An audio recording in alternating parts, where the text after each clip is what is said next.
hear me. There we are.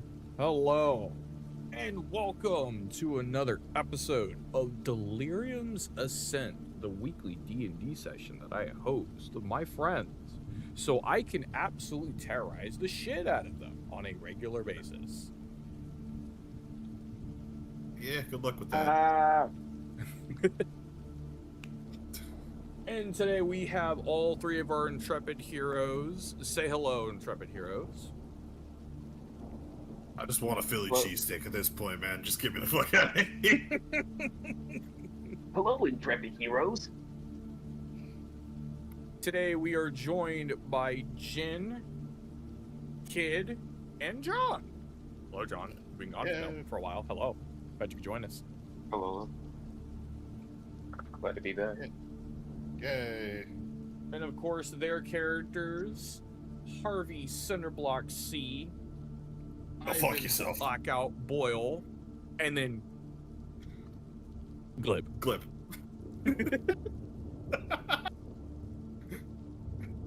Just the prison comic, the fucking... Hey, welcome to prison. We got stabbing Harvey C, brutalizing Ivan Boyle, and Glib. What did Glib do? War crimes. Now, of course, they're joined by their humble paladin, Minotaur compatriot, Conrad. And when we last left off, they actually went to the Rats Run. They managed to get a little bit of supplies and a little bit of a break from the daily chaos, as well as got a little bit more information on what's going on with Conrad. They figured out that he has not been eating properly since the last gate fight and hasn't seemed to need to eat at all. At most, he's been drinking a little bit of water, but they found out he may be a chosen champion for one of the gods. And of course, as we know, as of right now, Harvey is the only active champion in the party. Technically, Kid is still in a fugue state of not actually signing a contract with his wolves, but they have allowed him a portion of the power because of the artifact he holds. And of course, we have Glib, who's just, at this point, along for the ride. Yeah. We're gonna find out there's a secret 11th god and Glib's possessed by someone making him batshit insane. It's like, is there a chaos god of madness in there? There may or may not be a chaos god of madness, but Glib's not a champion of that, luckily. I hope, maybe, perhaps. He is on the inside. I wouldn't reveal that, smile. Not until it was too late. Wait. Wait a minute. Wink.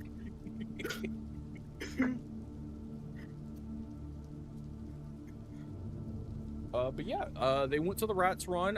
Harvey got a couple of bits of supplies. Got a couple custom shotgun rounds, which I unfortunately have not fully made yet, so I apologize in advance.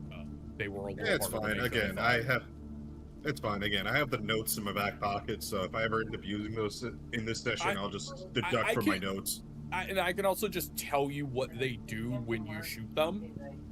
Oh no, I know mostly full well of what they do. It's like, one is a shotgun shell that does fire damage, one is a holy flechette that does additional holy damage. Holy and tungsten rounds just specifically.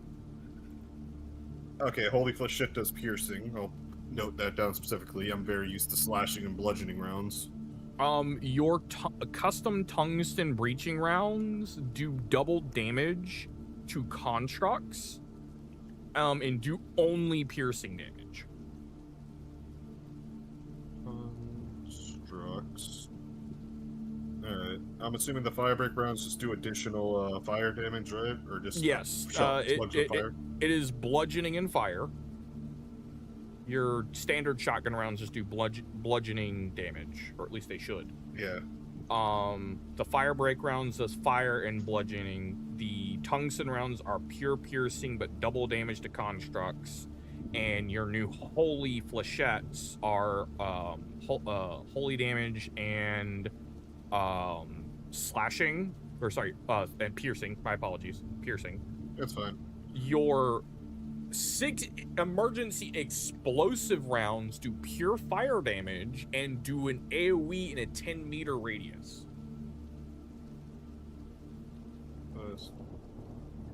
Meter AOE.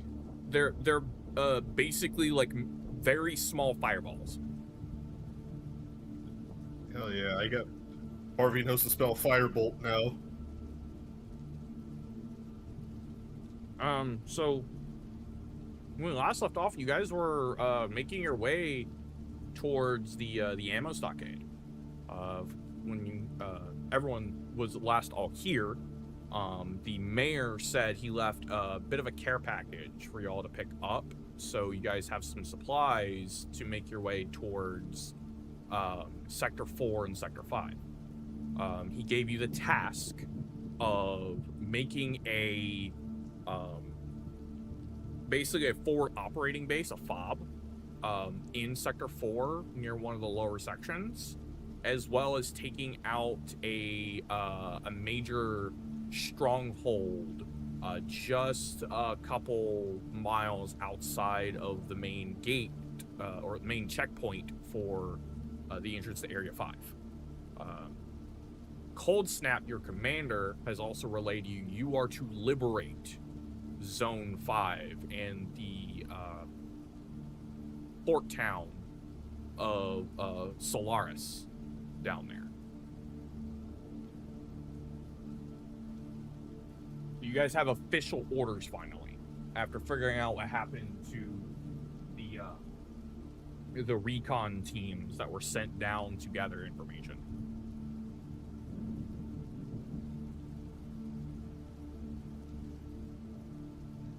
And of course, Conrad on the back of the Overwatch truck goes, "Gentlemen, we should probably make our way over towards the ammo stockade.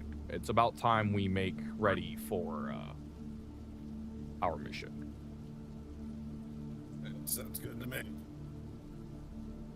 Yeah, I've never said no to bullets. Holy shit, you're awake. Oh yeah, you No, noticed this that narcolepsy thing is... like Glib has been kind of wedged between the back of like the passenger side seat and the back seat of the truck, and is just kind of like in a ball, like just kind of squished between those two like cushions. Put him in a blanket again. You see as his eyes open one at a time, he starts to secrete an oil, kind of like wriggles his way out and pops up. You know, this whole narcolepsy stuff gets me.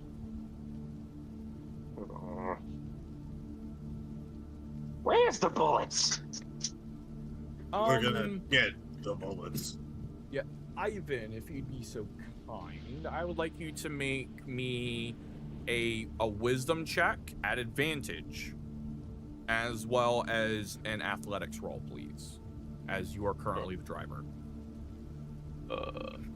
Yeah, unfortunately, the only one with arms long enough to slap Glip upside the head should he start doing some fuck shit in the back seat. The first that one in the evening. Oh, There's the wisdom. Maximum 4. Okay, now please roll me athletics. Harvey, you are allowed to use the help action. It's a 7.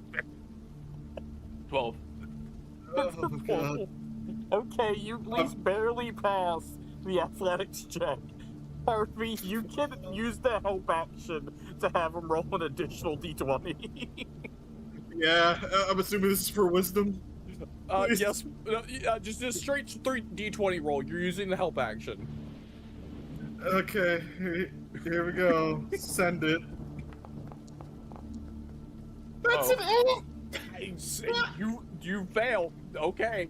Harvey, you're dick! Harvey, living up to your name, sticker a goddamn brick! after y'all's like encounter with the rats run and kind of make your way out, y'all have a hard time for some reason driving around this fucking city.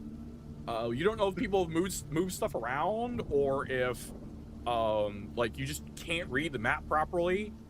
Perhaps the grog that Ivan drank is doing a little bit more to him than he originally thought. Okay, Ivan, how many fucking beers did you have? It's a left! No, left! Motherfucker! Yeah, Give me that fucking map! I'm kind of just going through something right now. Hold on, give me a second. And then fucking, what's it called? And then what's it called? Inner monologue for Ivan. He's just thinking in the back of his head, why the fuck do I have a horrible feeling in the back of my neck today?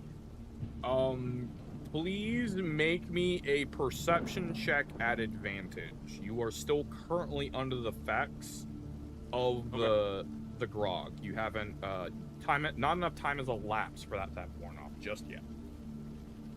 Oh, the bad feeling was for something else, I'm sure. Let's see. First roll. Come on. 6. Oh, Oh my god. Oh my god, double sixes. They're 8. Go to the that's casino now. That's gonna be fitting. You absolutely miss the obvious signs of the direction you're supposed to go and wander for another 2 hours in this truck on these streets. Until God, you know what? finally... Ivan, pull the fuck over. I'm taking the fucking wheel. No, you're not. This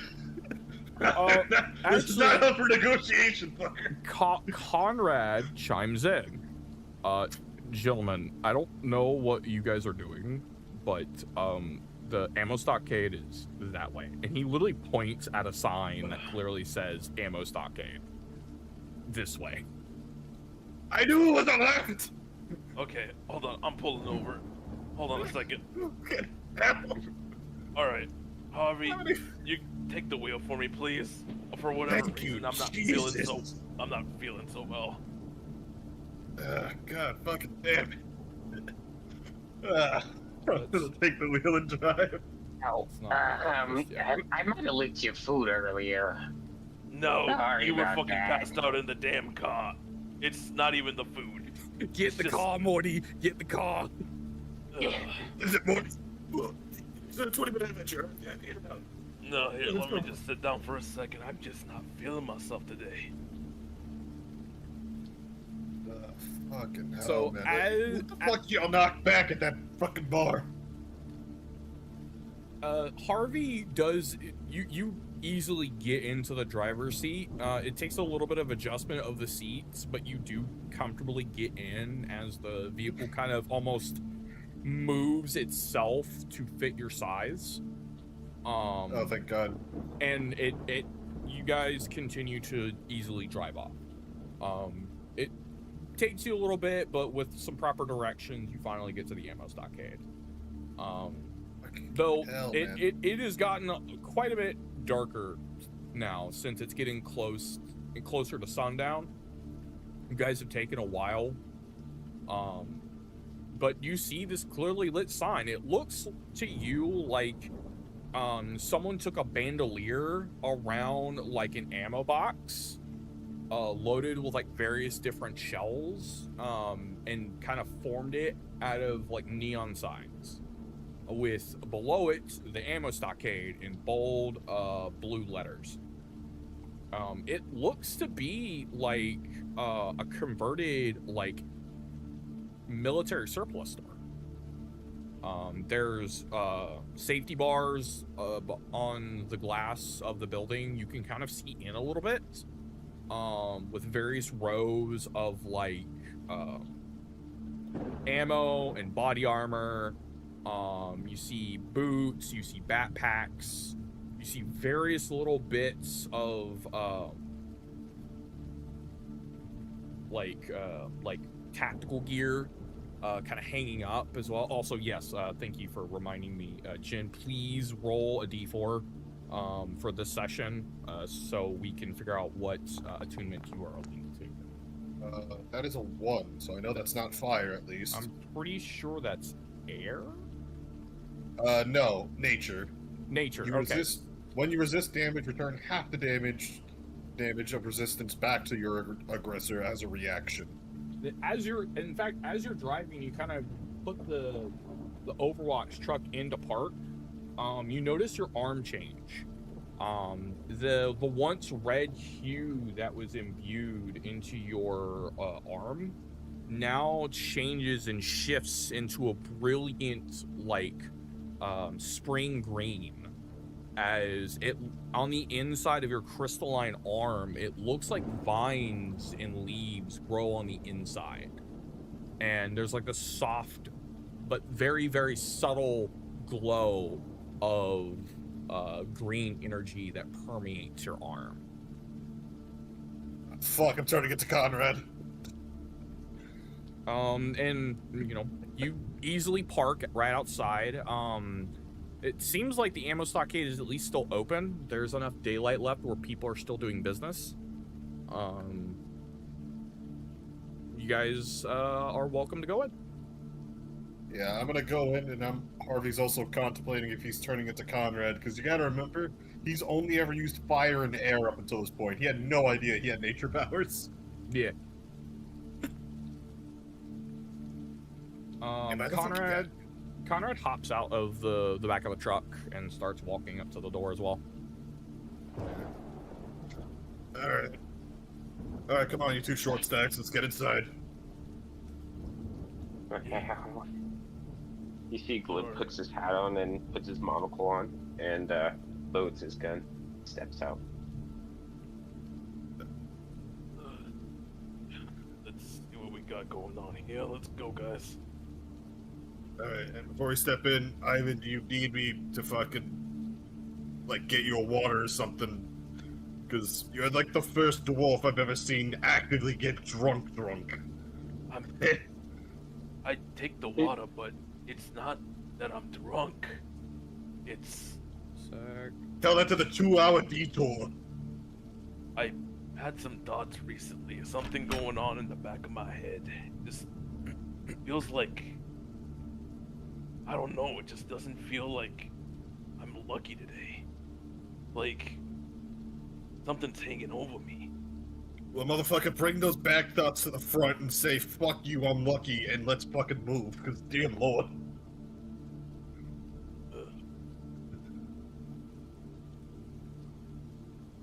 Alright, I'm gonna open up the ammo stock in and... Oh, sorry, what's up? Oh, goddamn.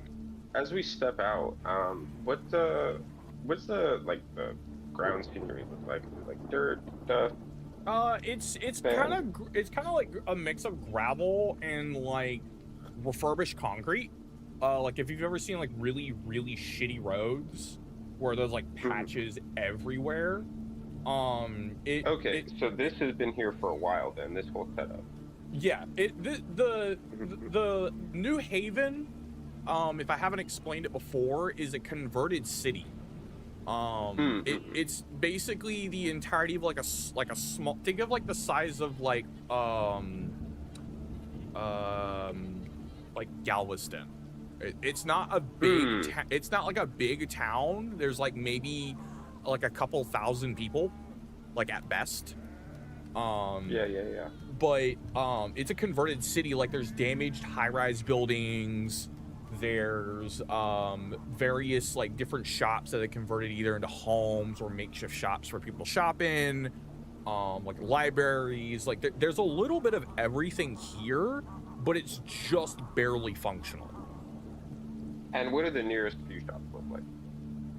The one you're currently in front of at the moment is the ammo stockade. There's like a grocery store probably off to your like northwest. There's probably a little like like a bodega somewhere in like southeast. There's like a handful of shops, but the real big ticket thing that you're here for is the care package here at the ammo stockade. Yeah, for sure. Yeah, and then final question. On the ammo stockade, the building that we're approaching, does it have multiple entrances, exits? It only seems like there's one visible entrance. Cool. Well, big boss is either way. I'll cover your 6. This is a fucking safe-ass settlement. We don't need like military fucking convos of left right. Yeah, this town is considered safe. Even with all the Ascendant running around, and you've even seen various humans, like full-on humans with respirators walking around doing their day-to-day job. In fact, a good bit of the NHPD is human.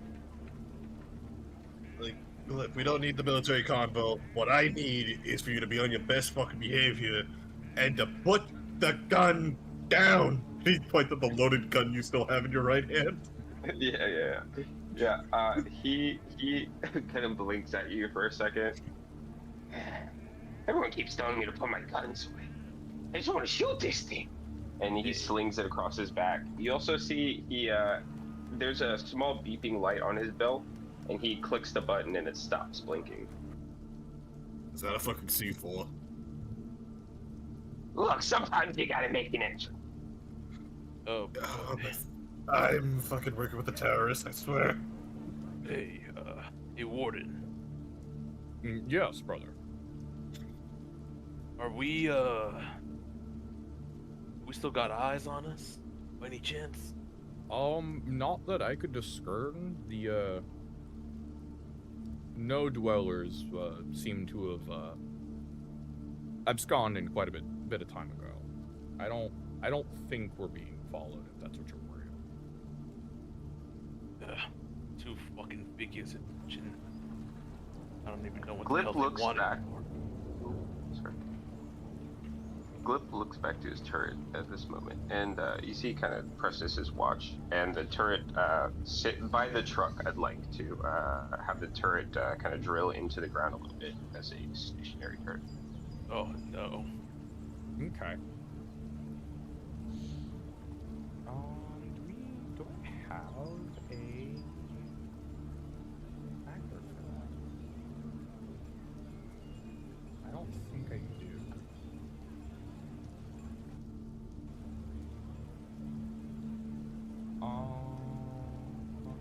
I can send you a picture real quick. Yeah. Oh, summons. Or artillerists, there we go. It's your Eldritch Cannon? Yes. Alright, I'll have him sit like about there. It's kind of like parked like right next to the truck and kind of digs in. And yeah, if you want to send me a picture of that, I'll update the token later. Yep. Okay, please tell me for the love of God that thing's not gonna be burrowing on the fucking store. You know, it kind of has a mind of its own. Ivan, make me a insight check. Clip, make me an opposed persuasion check. Something tells me that Harvey's gonna God massively. damn. Yeah, called it. Called it. No. All right, now you have to also fail, Glip. I'm sorry, that's the Wait. rule. Persuade. Yep. You have to either comically succeed or comically fail. That's the rule. He Comically comically succeeded is- succeeds. Unnatural 20. You wholeheartedly believe the words coming out of his mouth. That Exactly. It has you a mind of its own. You believe that this Eldritch Cannon is sentient.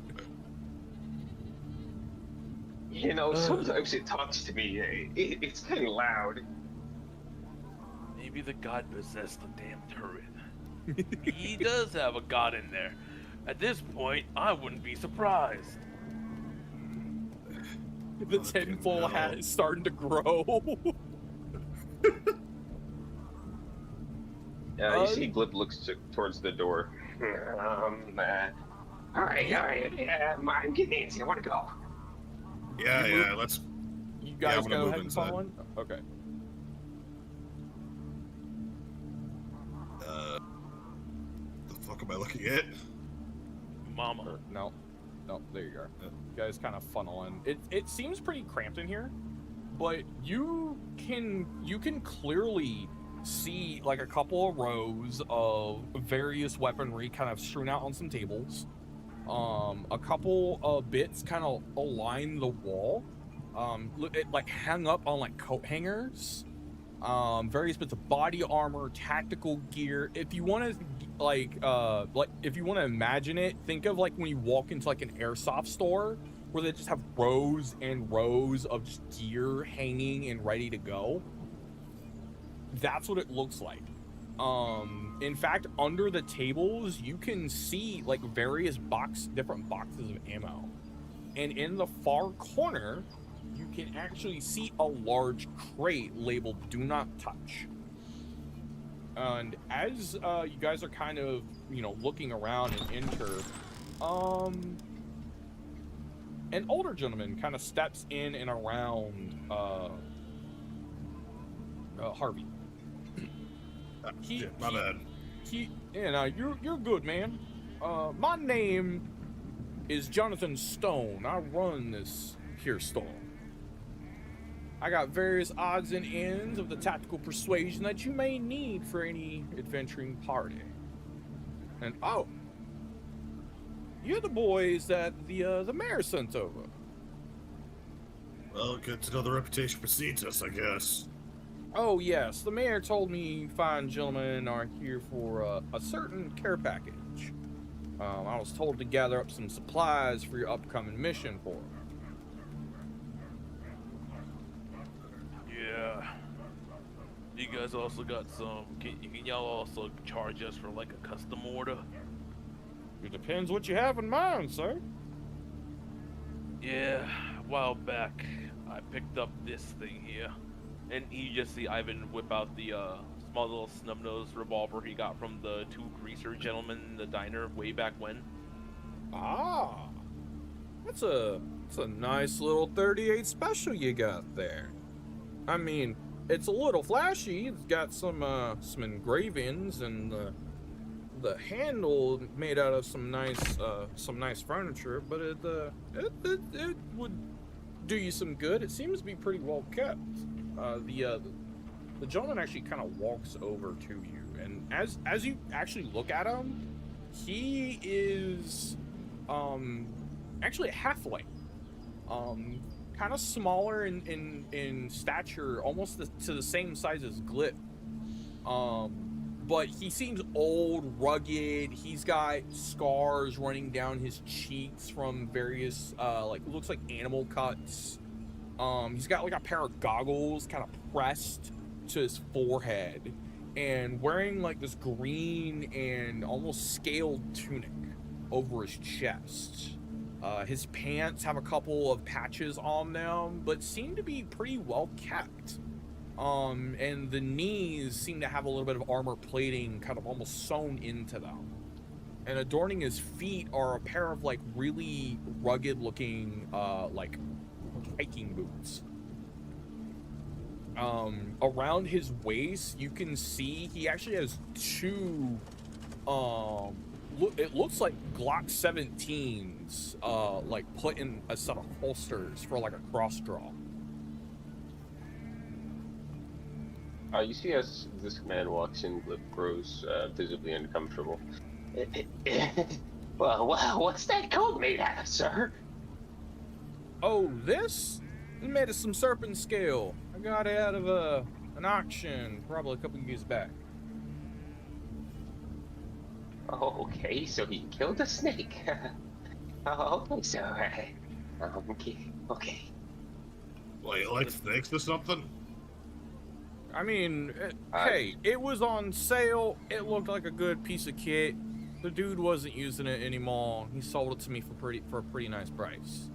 It's a pretty nice coat. At least keeps him warm whenever the power goes out sometimes around here. You get a little cold at night. You can see Glip visibly staring off into the void as PTSD flashbacks and snake attack play in his mind. I'm gonna snap my fingers in front of his face. Earth to Psycho? Hello? Hey, Snaps the... yeah? What? Yeah, we ain't really got time for backstories. Can we just focus on the care package? Right. Ah, yes. One moment, please. and he'll wander to the back corner and kind of rummage around this like crate, and he'll actually pull off like a crowbar that was laying next to it, and kind of digs into it and cracks it open and pulls it open. And he turns around and starts putting things on the little corner of the table. Since Jin, you've been taking our notes for inventory, I will tell you what these items are. You got it. There are 5 12-round boxes of 12-gauge ammunition. This is 12 gauge. Okay. 3 boxes of 30 rounds of 9mm ammunition. Okay, so 3 boxes of 30 round 9mm. Correct. Okay. There are 4 boxes, 12 count, of 338 Lapua.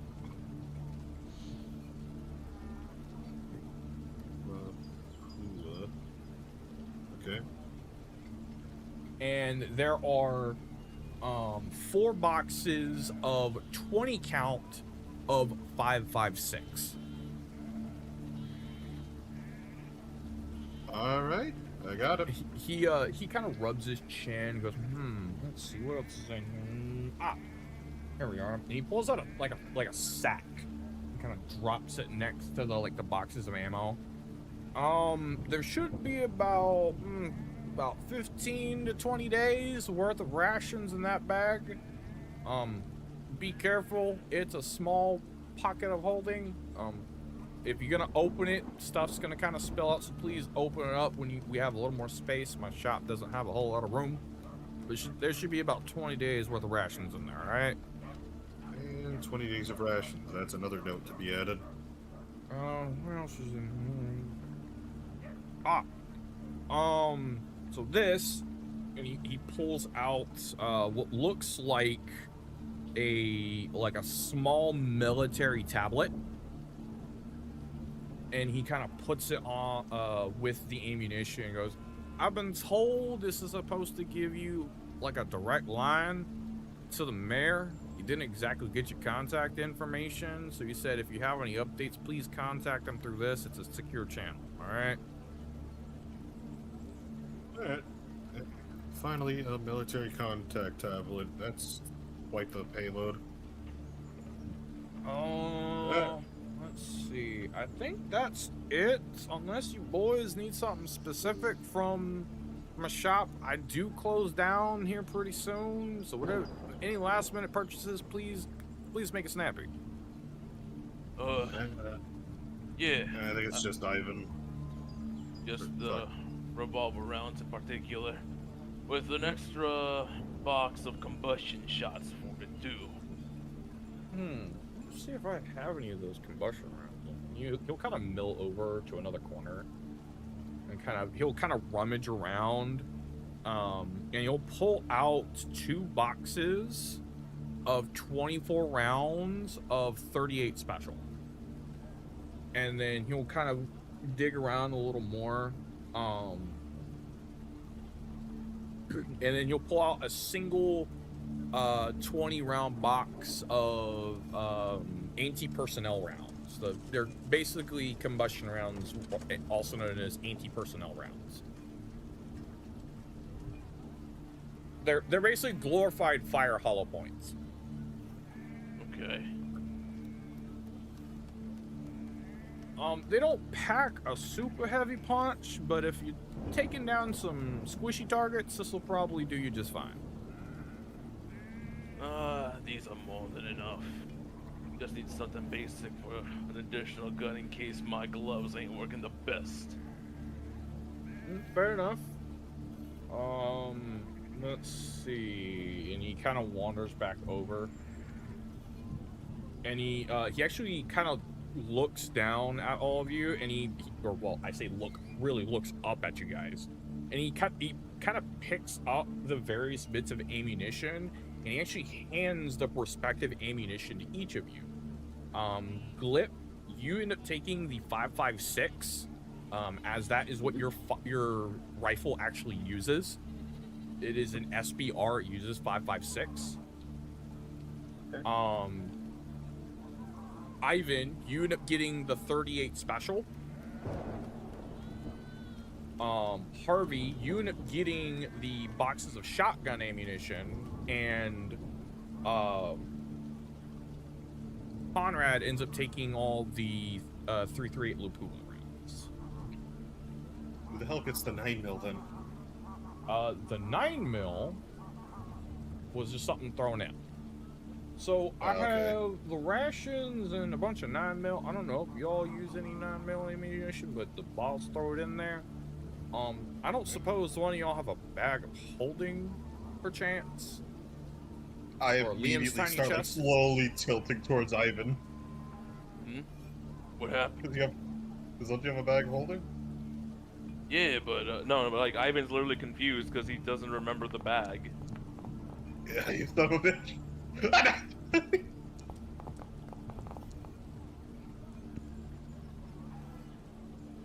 First nat 20 of the campaign. Goddamn. Glip, you can clearly see that this halfling is kind of eyeing you, and he's trying to keep his distance from you. He seems more weary of you than anyone else here. Which is very concerning, but also conveniently understandable considering who's here. Actually, Ivan, attached to your belt, like your battle belt, there is what looks to be like a military, like, zip pouch that you've been carrying around. This is your bag of holding. Oh, right. I almost forgot about this. We got this way back when. As you open it up, you see almost a black void at first, but as it like takes a second for light to enter it, you see the casks of ale that are still in there. Yeah, I was about to say, does Ivan like open it up at a slight angle? We just hear the thud of a fucking keg of beer fall out. Well, it's strapped to his battle belt, so I mean, if he like tilted it over and tried to roll them out, they would probably stretch the opening out and just pop out. Yeah. Fair Oh. enough. Oh. Forgot about these too. I have to remind myself about these ones later. Stone walks over and he like hands the extra ammunition and rations to you. All right. Here, just let me put them in this thing. And you just hear like a Yeah, like the suction. The bag almost seems to the opening seems almost to be stretchy as you pull it, so you can fit things that are not normally like allowed for this common object to intake, to be able to easily kind of squish in. It's a little strange at first, but once you get the hang of it, it almost feels like elastic. So you kind of open it up and kind of shove the little satchel in there, as well as the boxes of ammunition. They sit decently comfortable in there, but you do realize you're starting to run out of a little bit of this pocket volume that you have in there. Oh boy! After all this, after all these ammunitions. Oh boy! Well, really, it's the massive fucking kegs you still have there. You have 3 full kegs in there. No, I'm saying it right. After this ammunition, my kegger bag is almost fucking full. Oh boy. Fair enough. I used to have this bag full of only fucking kegs, bro. I have ice in there and everything. Exactly. I got my mugs, got ice. Not melting for whatever reason, but yeah. The little known fact, the space inside of a bag of holding is essentially a vacuum. Heat and cold don't really seem to change very much inside of that space. Yeah. You also cannot breathe in there. I mean, yeah, it's a void without heat and cold. Odds are oxygen doesn't exist either. That doesn't mean I can't put oxygen tanks in there. I mean, this is true. But Yeah, true. as he hands these off to you, he kind of grumbles and was like, "It's a weird way of using it, but I'm not judging." And he kind of wanders back around to the other side of the table, and he's like, well, all right, gents, I gave you what you needed. Is there anything else I can do for you? Can you give me a cup of water? I'm starting to get piped. Yeah, We have there's water a, in the car. there's a water cooler right off to your left, boy. Kind of points off and you like next to Glib, there's literally like a water cooler with like a set of like those like cone paper cups that you can kind of pull off the side. You see Glip puts his head into the portion where the water comes out and starts to drain it on himself. Also, just a bit of a side note, he gets severely dehydrated if he does not, if he's not in water for at least, out of the day, it needs to be or at least an hour. I look over at Stone. Like, I'm so sorry, we haven't had him tested yet. It's fine. I'll clean it up tomorrow. Just, do you need anything else? I think we're fine. All right, I'm closing up shop. Get out of here. All right. Come on, you heard the gentleman. Let's get the fuck out and Glip. Take your lips off the goddamn machine for like 5 seconds. We gotta fucking move. Aye, aye. Hello.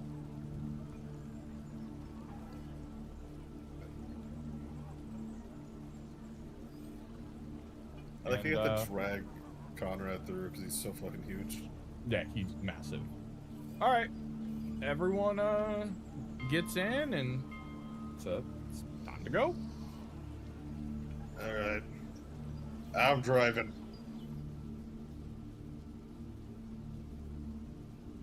Everyone gets in, and of course, Harvey takes the wheel and kind of starts her up, and you guys end up driving off. It's gotten quite dark at this point. You have probably maybe about an hour or two left of actual daylight left, as you see the sun start to dip behind the horizon a little bit. It's starting to get close to sunset.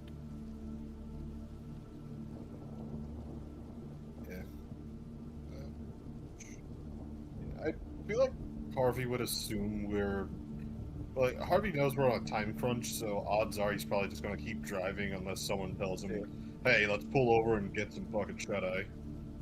So I'm gonna just keep on driving. So to clarify, for the entirety of the party, we are now leaving New Haven. Yep. Okay. So, as you do, the guards usher you out, and you re-enter the open road. The sand once again starts to wisp up against the side of the truck and batter against the metal paneling as you guys drive off into essentially the sunset. Let's see. Let us consult the map. So, the white X is where you guys currently are. And in fact, I will go ahead and pull the ARAT sigil. Damn, is this like a microscopic picture of like what the texture of the outside oatmeal cookie from a oatmeal cream pie looks like? Oh my god. What? So, It's you guys just are... DC metro area present day. So this is how we're going to do this.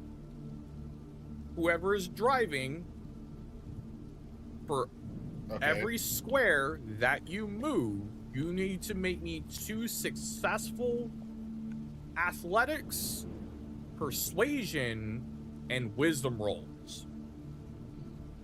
Okay, so Every player may use a single help action per square. Hey, so also during this time, I would like to be doing something other than. Is there any way for this vehicle I can use my artificer's tool to kind of drill a hole in the top of it so I can put my turret on the top?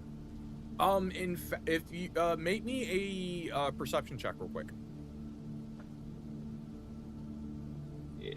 I'm also going to, at this time, I'm going to use Flash of Genius, which gives me +5 to checks, saves.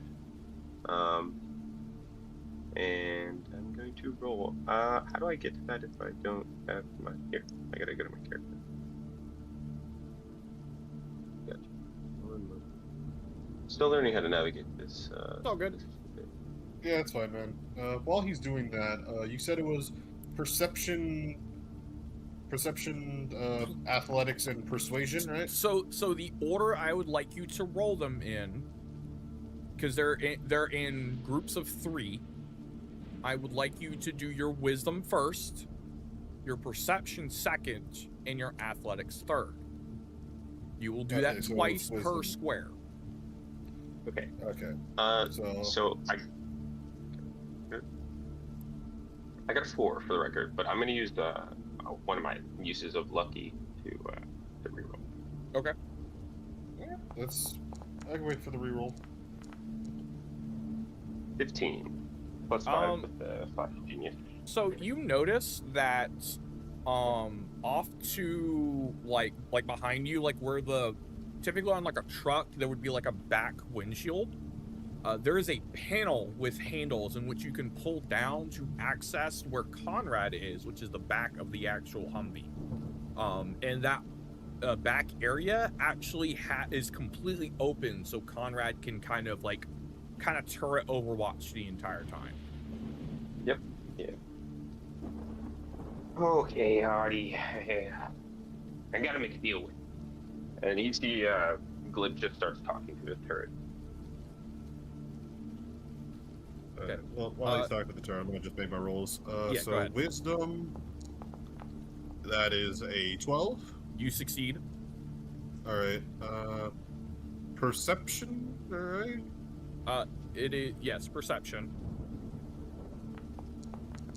That's a 7. That's probably a fail. You fail. Yeah. Would anyone like to help me out with my ability to see? I'll do it. Yeah. Because you guys can help me with at least something per square. so Roll it's- me a flat d20 roll, and you fail. Oh. Yeah. Yeah, this is gonna fit nicely today with this bad luck. Well, at the very least, unless there's a low chance I fail this next roll. Yeah, 21. We're fine. You easily succeed. So Yeah, like I'm a very athletic man. I'll go ahead and describe the first hump of this square. As you're driving out and you kind of start picking up some speed on what's left over of the destroyed highways, you kind of remember where you're going, or because you kind of took this way coming in. You Sort of got drive this into the gate in an abandoned mall. you drive around and you manage to maneuver the potholes not too badly, but you don't really notice anything out of the ordinary. Like even with the bad perception check, you don't see anything weird, at least not yet. But you do see the first checkpoint in the distance, clearly. You have a pretty good beeline to make towards the first checkpoint. Does anyone like to do anything before I have him roll the next set? Yeah, no, I want to go ahead and pull off that panel. Okay, you pull off the panel. It slides down and it easily opens up, and you see kind of the legs of Conrad. He's just kind of chilling out. He's kind of leaned on the back part of the Humvee with his rifle kind of low ready, kind of slung over his chest, and he's just kind of chilling, just kind of observing. You see Glib kind of waddles up and tugs at the bottom of Conrad's pant. Yes, little one. What can I do for you? A little crap down there. I have a present for you. I like you. You're big, strong. You're like a wall. You're like a wall the enemy can't get. Also, so I would like to kind of just try to chill with him, and I want to use one of my artificer infusions to enhance defense on Conrad. Also, during this time, if there's any way I would like to get my cannon to orient itself in this turret position as well. Roll me a flat intelligence check Mhm. for the infusion to see if you can successfully do it while currently on the move. Like, the car's rattling around, it's not stationary. And then roll me just a flat d20 for fixing the turret.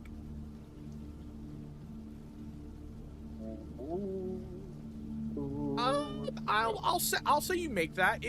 It's a little difficult to do, to like get your tinker's tools to where they need to go to do an infusion on him, but you are for the most part successful. What infusion are you giving? It's enhanced defense. So it's basically +1 to AC. It's literally just +1 AC. +1 AC. Okay. Yeah. I'll and I'm gonna be casting it on his armor, like his chest armor. Okay. I will go ahead and modify his AC attribute.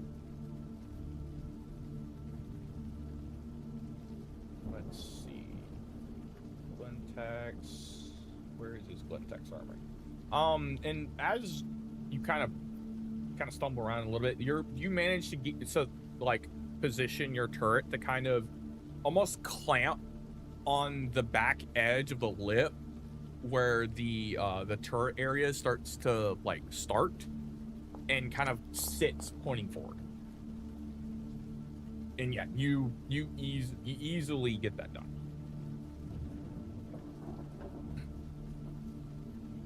Alrighty, that's good for what I want to do. Let's see. Yeah.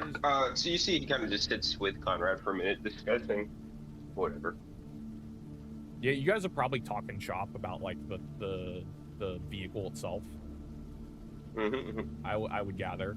And he kind of just shoots the shit with you. He doesn't seem to mind the conversation. In fact, he not only does he tolerate you, he managed to actually have a very engaging conversation with you.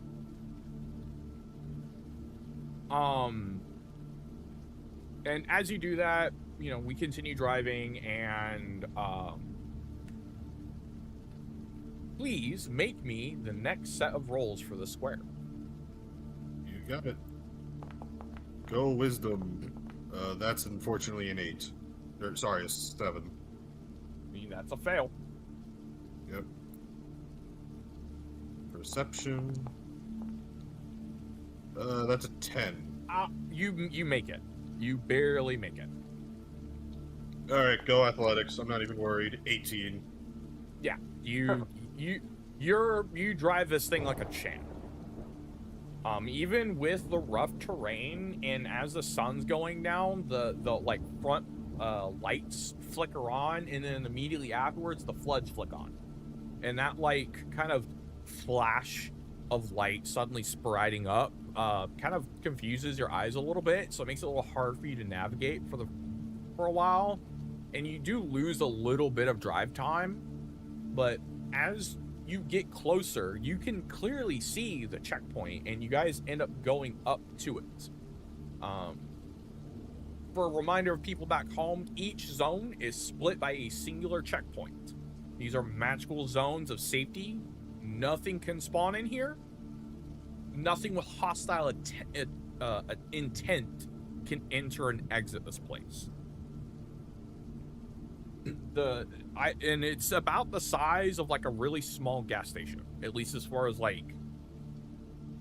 square footage. There are 2 golem knights that guard both entrances, as well as a room for showers, a room for sleeping, kind of like a barracks, and usually some kind of magical vending machine. Okay. Are we holding out here for a night or something? I mean, I could go for something quick to eat if y'all want to take a quick break. Additionally, I had another question. We can just skip a whole sector. Remember, this thing was packed with a teleportation thing. Well, more like a tunnel. But we can get to where we were in that old abandoned saloon back in Sector 3. We'd be killing a friggin' whole ass sector drive. I mean, considering the rolls we did, I'm pretty sure we're already at the checkpoint at 2, aren't we? So We're at from 1, and we got to the one on 2. yeah, so you guys are technically like right here. You're like you're like at the threshold for 2. As a reminder, you can use the teleportation at any given time, but once you do, it has a full day cooldown. Meaning you cannot use it to run away. That's fine.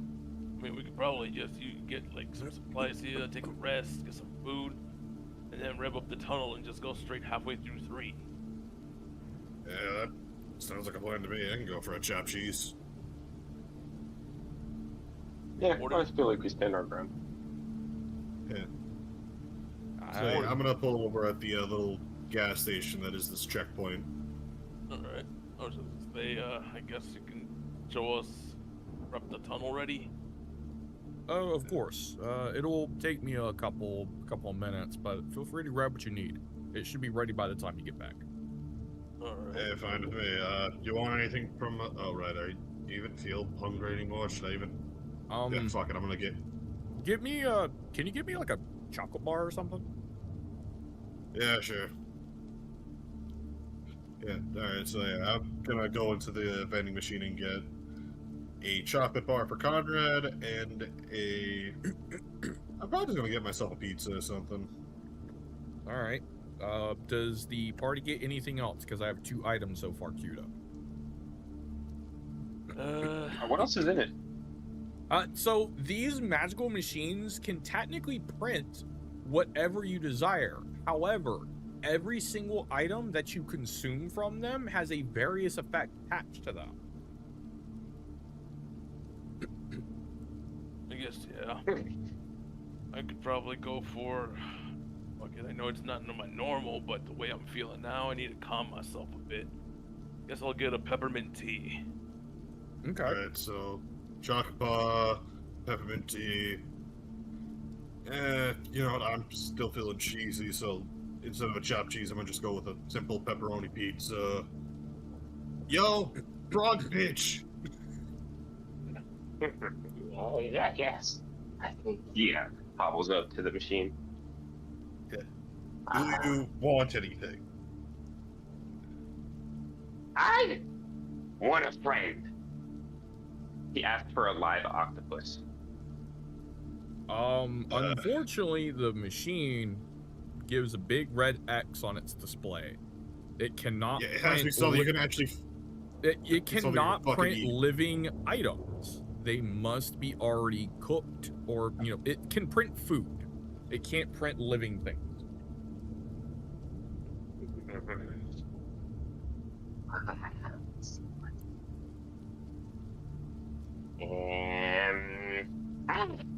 I want a pig. Like a whole roast Okay, pig? Yeah, I want a pig. Yeah, this fucker some goddamn pig cutlets or some shit. So, it takes a minute to kind of translate this information, and you see it kind of working. Like, it's got like the loading symbol or circle going on it, and it does like an exclamation point and a thumbs up, and then the like door that opens up for food opens up wide, and it pushes out like a glib-sized full roasted ham. like a ham leg. Damn. You see, he picks it up, lifting by his legs, of course. Oh, this thing is great.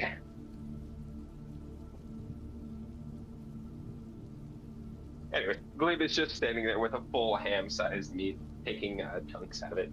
He's gonna follow whoever. Well, at least he's fucking so quiet. before we move on to the next person, you said you actively take chunks out of it while you hold it, yes? Yeah. As you eat this ham, your skin begins to moisten.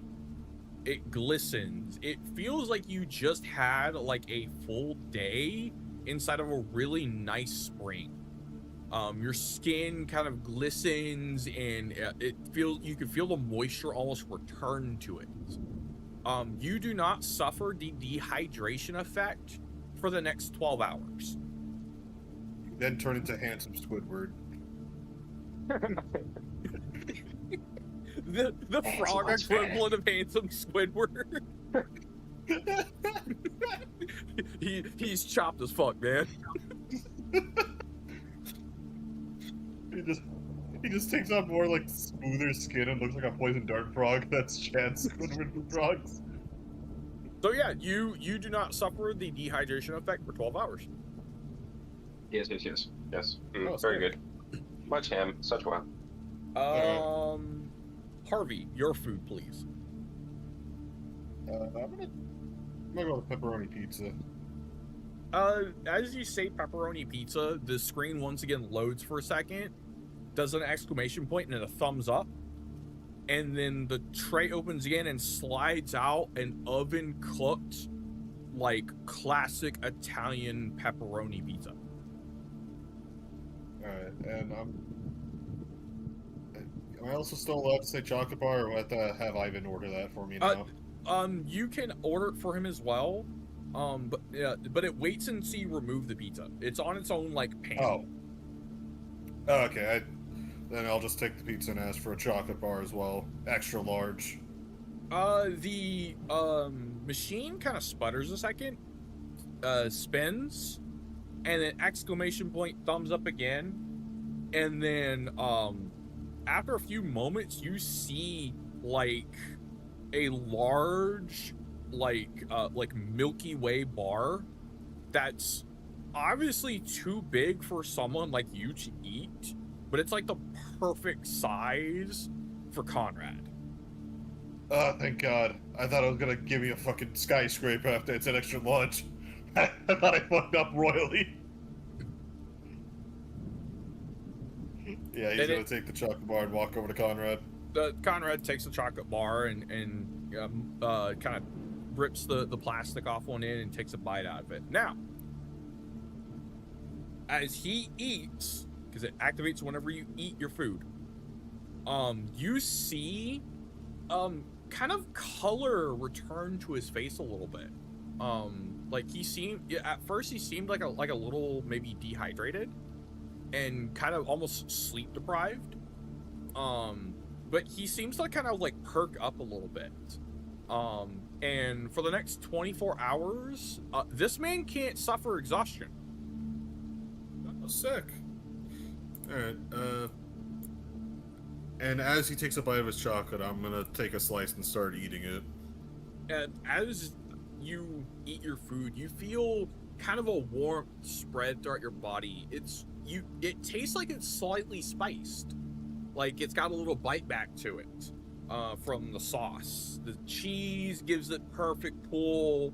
The pepperonis have the perfect amount of texture. Not quite crunchy, but almost like a jerky-like texture. And the like wood fire bread is like perfect. It not quite chewy, not quite crunchy, just the perfect chunk you can take out of it. And as you chew on it, this warmth continues to spread throughout your body, and for the next 12 hours, you will heal 1 D10 HP every single turn. Oh, your mic cut out. Oh, I just heard I can heal. You heal 1d10 HP every single turn. How much HP? Your mic cut out after you said you can heal. 1d10. Okay, 1d10 every Turn. turn, Oh right? my goodness. Yeah, 1d10 every single turn. Pizza heal. You basically gain legendary action healing, because as a reminder, that's not on your turn. I meant every turn. Oh my god, I'm tank. But again, this only lasts 12 hours. I mean, yeah, but I also remembered you said we're gonna have a guaranteed combat this session, Yes. if I'm correct. So And- that and- is Yeah, it's is insane. very helpful.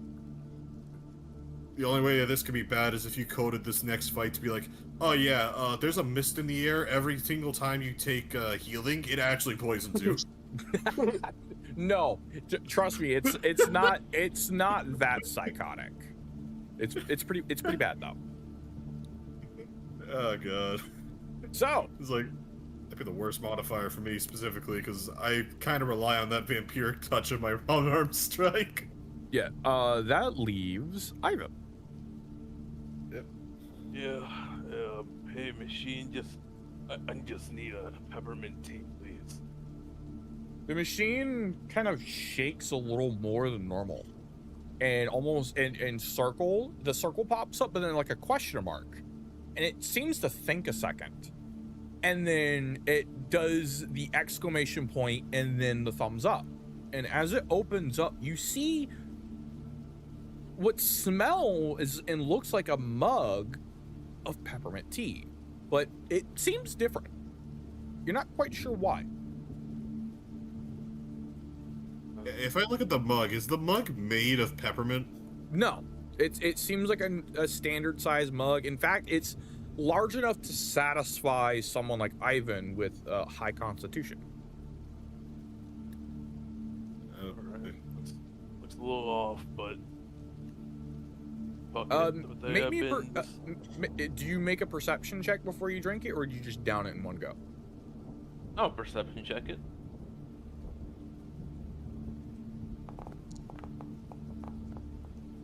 Oh, okay. You actually got a good roll this time. As you look Yeah, at it, the liquid inside, again, it smells like what you would think a peppermint tea smells like. And like in your nose can go, hey, this is peppermint tea, but your eyes see almost like an amber, almost like amber mercury. Like it shimmers under the light, almost like liquid metal. Oh. The hell? Like if gemstone was turned into liquid. I mean, I've seen you drink worse. And what's the worst that could happen? Here we go. As you down this, you feel at first like you feel like the heat of like a searing hot tea. Like it's piping hot. But as you sip it and drink it, that warm starts to turn to coolness throughout your body. You can feel it spread to every single nerve ending to your body, to the point where your hair stands up on your arms. And you feel oddly sturdier now. Your gait kind of shifts a little bit to something a little more rugged. You're not compensating for past injuries. And as you drink it, you feel like you could like fight a wall and win. For the next 24 hours, you can re-roll one roll every time I ask for something. Additionally, your AC goes up by 1 for those 24 hours. Oh shit! Oh, sick. I'm a 16 AC. Wow, you're just like me. In fact, I will edit your character so that does reflect your new AC. And that will be applied to your armor stat. Ooh. Man, this tea sure makes me feel like I had a pair of ice cubes up the bum. How the fuck do you know what that feels like? I was, have you ever Weirdly been enough, face first? as he talks, you see wisps of like frost come from his mouth. Did you drink a fucking blizzard? I'm telling you, it was refreshing as hell for a tea. I mean, yeah, I get that everything from these vending machines are refreshing as hell, but like, you're literally coughing fucking snowflakes. And Ivan just holds up his palm up to his mouth and just like starts going like the blowing air. Like, it looks like you gave a blowy to Jack Frost. That's crazy. Oh, eat a Jack Frost.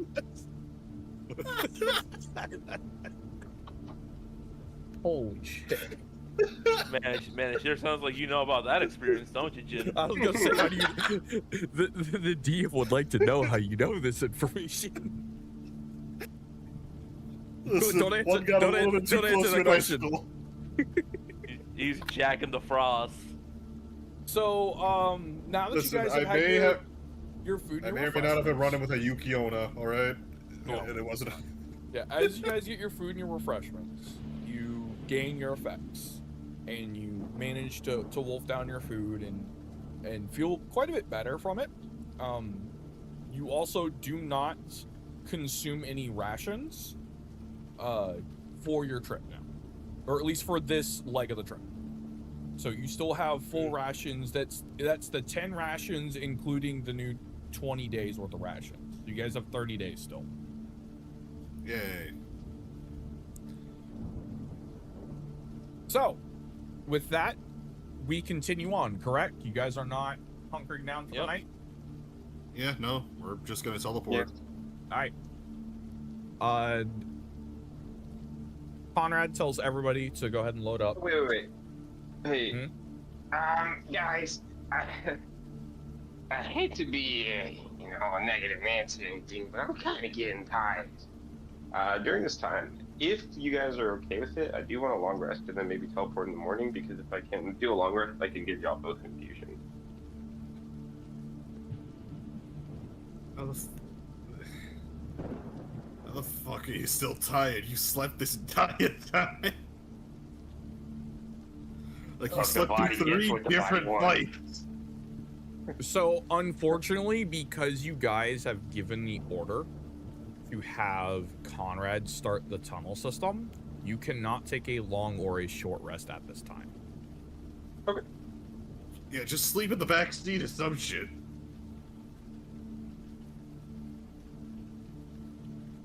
All right, everybody loads up. Yeah. Everyone gets in. Conrad actually battens down the turret hatch and locks it up, and kind of hunkers down inside on one knee. And Jin, as you start the vehicle, it lights up in here. Warning. Tunnel engaged. Stand by. Tunnel engaged. Stand by.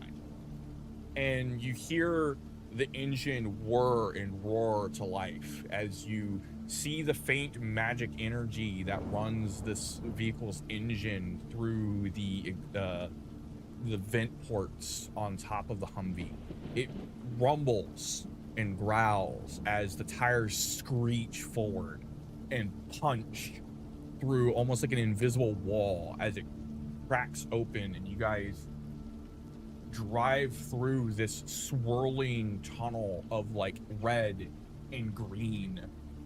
It kind of swirls and surrounds you as you seem to almost drive on like an invisible ground. And at this moment, Harvey doesn't have control of the vehicle. The vehicle's moving mostly on its own. And as it inches closer and closer towards Zone 3, everybody gets warning lights on their black box. And In fact, Ivan, please make me a perception roll. Yes, sir. I would like to reroll. Reroll.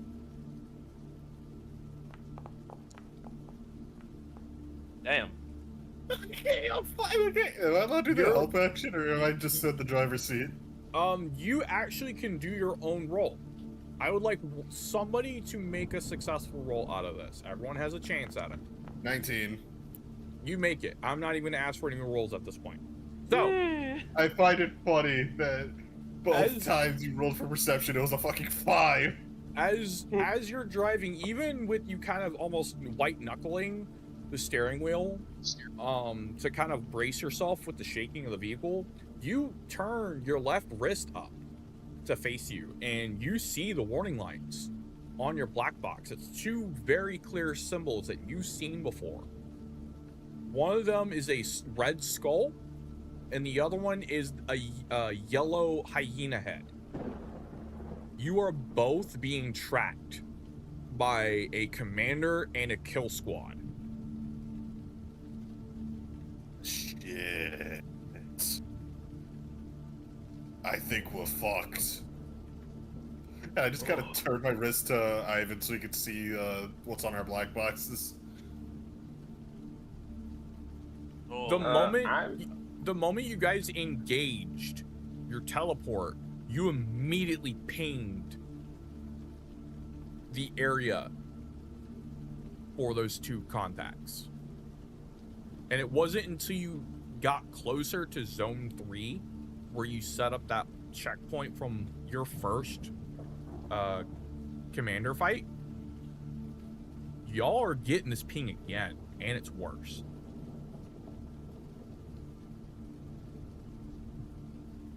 During this time, I just want to be monitoring my turret, so I can communicate telepathically with my turret, etc., etc. I just want to have like a visual of what's going on outside the turret. Yeah, while this is happening, I will be making many profanities while loading my shotgun. So like each shell's like, fuck, shit, damn it, fuck, shit, no, please. As you guys get closer and closer to the exit end of the tunnel, you see a bright light shining through the exit. And as you crash through and you regain control of the vehicle, you slide in and continue driving. And as you do, you immediately see you're being flanked by two sets of armored SUVs. Yep. Exactly. How far are those SUVs? Just out of curiosity. They are probably within, I would say, 10 feet, and they're 10 keeping a feet? space. Yeah, 10 feet, and they have a space between them of about 5 feet between them. They are on your ass. Okay. Yeah, you see immediately Glib sees a gleam in his eye. He looks to his wrist apparatus, and he inputs a few buttons. I want to just straight up fire off my my cannon towards them. Before you do, give me 1 second, because we will here in a moment start combat.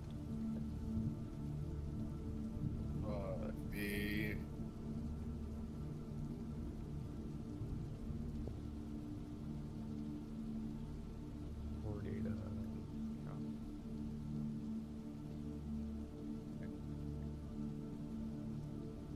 Let's see.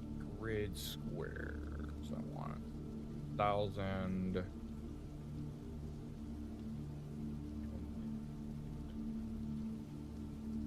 Visibility is everyone.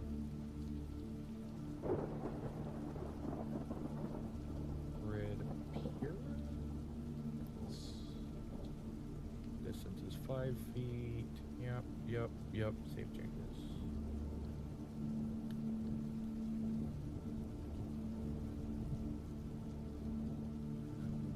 this is correct.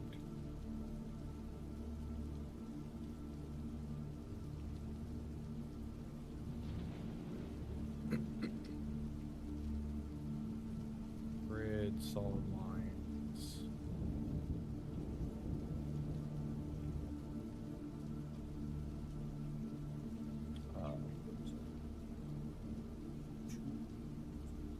Fucking large.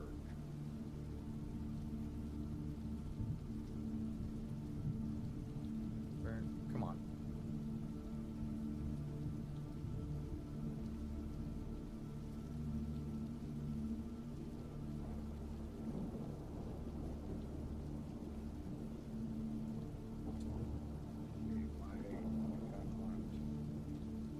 Oh, here, I'm gonna pull it to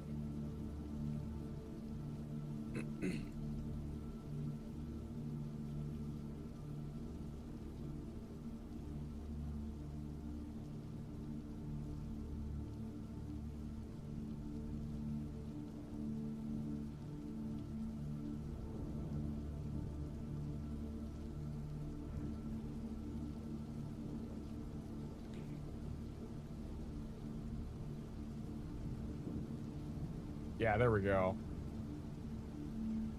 That's what I want. So.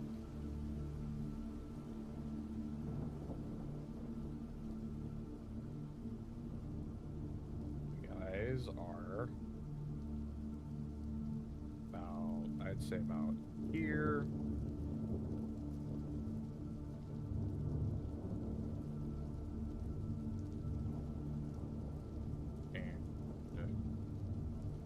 Conrad, we have Glip, we have Harvey, and we have Ivan. Once again, Ivan is glowing like a god because I haven't fixed that yet for some reason. Hey, Ivan, can you tell Light to close a fucking eye, please? There we go. I can't really do that. They got a mind of their own. All right.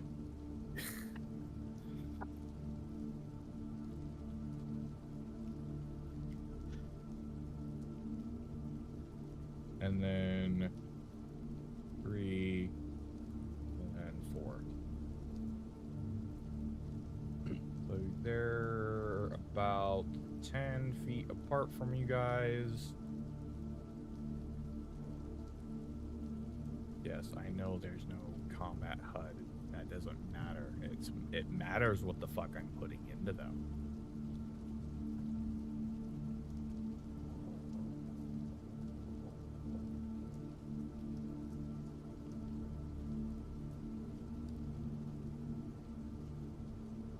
So, yeah, y'all are now being flanked by 4 armored vehicles.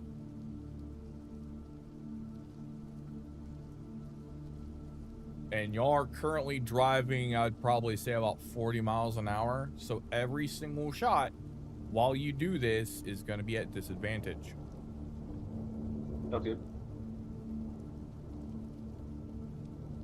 I gotta pull up a bed.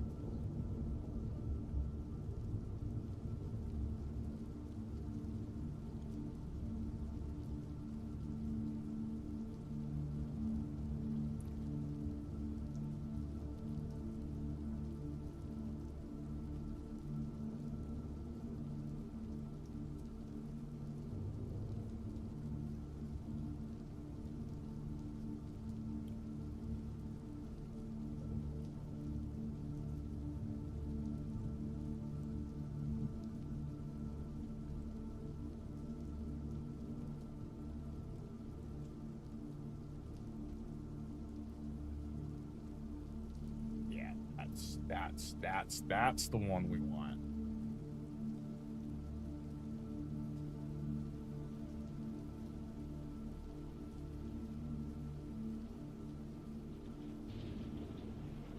Come on.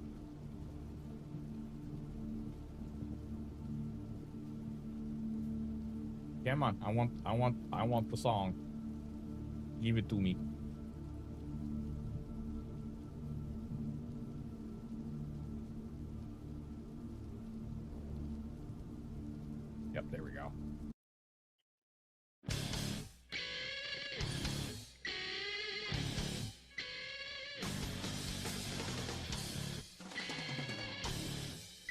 Oh shit.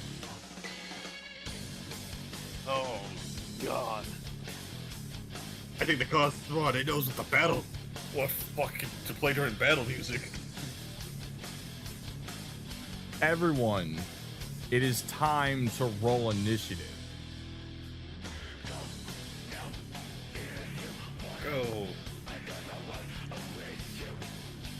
14.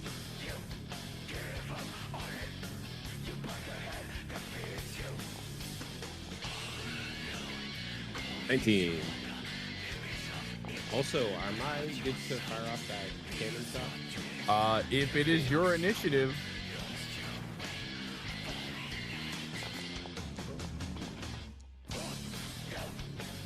and they all have advantage on their rolls.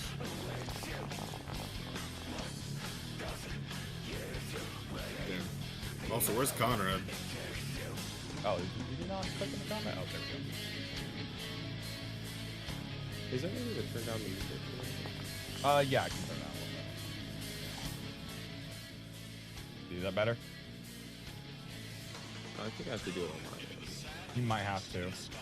If you have access to 2 player on your bar, that's where you control it. Yeah, that was a little bit loud. Where is it coming from? From Foundry? Top left. Top left, you have a little hub. You want to click on the little person for token controls. Then scroll down to 2 player, little TV screen. And then you can always adjust volume on the top right little thing now.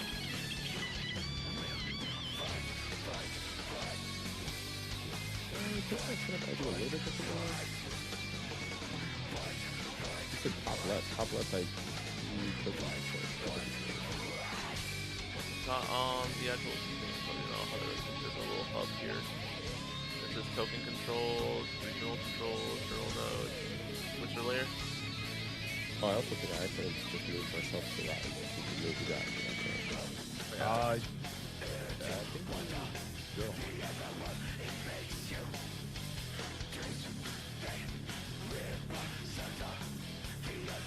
Here, I'll just adjust my same thing.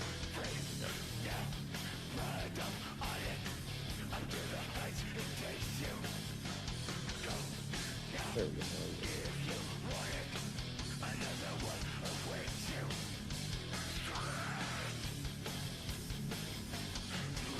Oh no, not the 5. Let's see. Start combat. Can you move me back to the other map? Oh, yeah. There. If I can do it. Also, don't forget to add my cannon. It shows. Or you don't have to physically add it. Do what? Oh, yeah.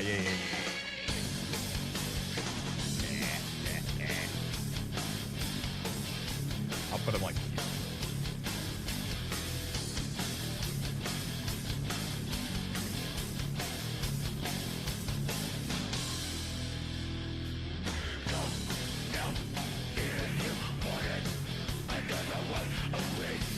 Let's see. Target.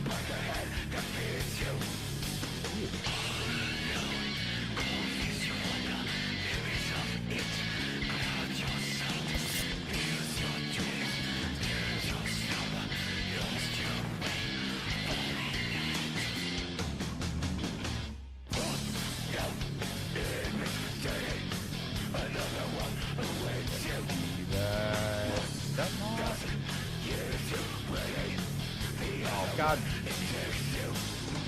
Oh no. Hold on. I haven't even fixed it. Where's MIDI?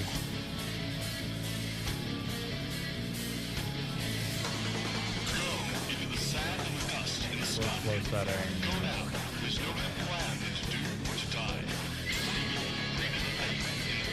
I want damage over 1.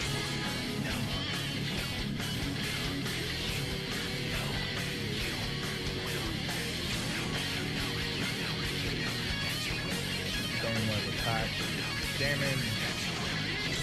There you go.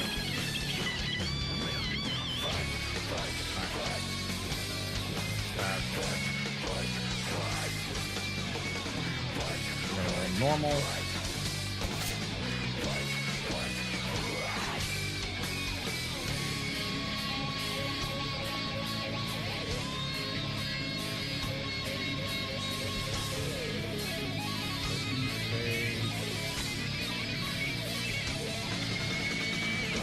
Oh, that's why it's auto hiding. What auto hiding my shit?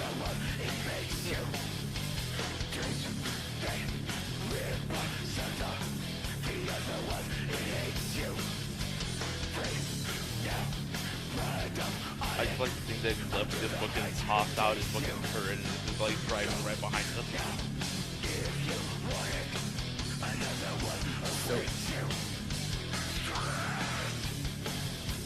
Wait, did you say eat the soap? Highway pursuit. Eat the soap. I mean, honestly, I feel like that makes more sense for Glitch. I heard eat the soap. I'm gonna be real with you. Eat the soap. Hell yeah. Eat the soap. Eat the soap. Eat the Eat soap. the soap. Eat the soap.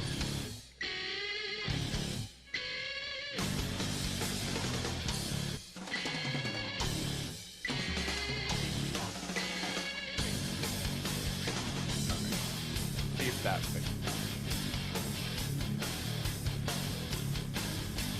Normal.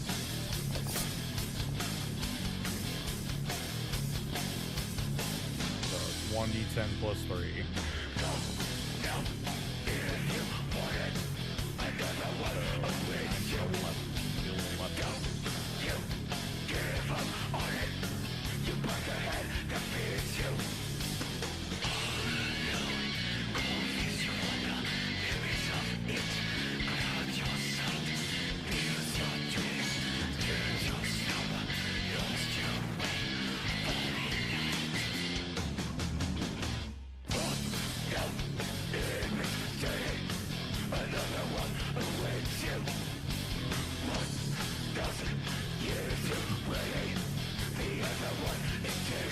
Alright, Mr. Glip. Okay. Let's get it. So I have a hypothetical question, right? Yeah. Hypothetically, if I cast a wedge spell in front of a vehicle that's driving at us, what do you think would happen? The spell is 20 foot, yeah, I gotta read the spell. So if you cast it on the vehicle, it will stay on that vehicle if it's a persistent spell. I want to cast it on the road in front of me. Okay. Okay, yeah, I'm gonna do that. It's a 20-foot view, range 60 feet. It says dexterity, saving throws. I don't know if there's multiple people that are, or if it's just the one person. You don't know that you can see. Yeah, I want to cast it. Yeah, I want to cast it. Actually, that might be a little bit too far. Since I'm standing right here, I want to cast it right here. But actually, Glitch's gonna either trajectory. He's actually gonna cast it in front of the vehicle. Okay. On the second vehicle, in front of. Gotcha.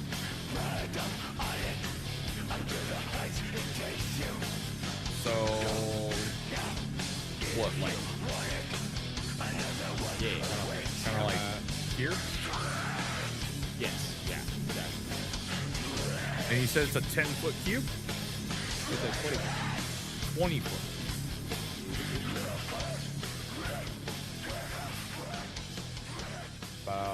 About there.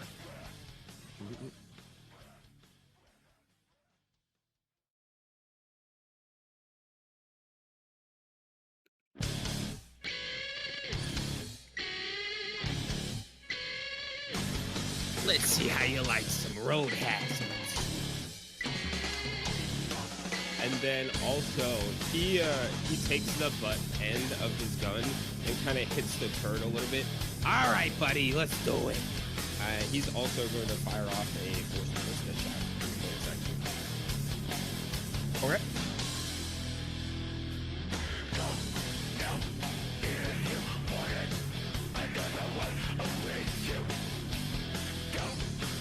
For 20 damage. You hit.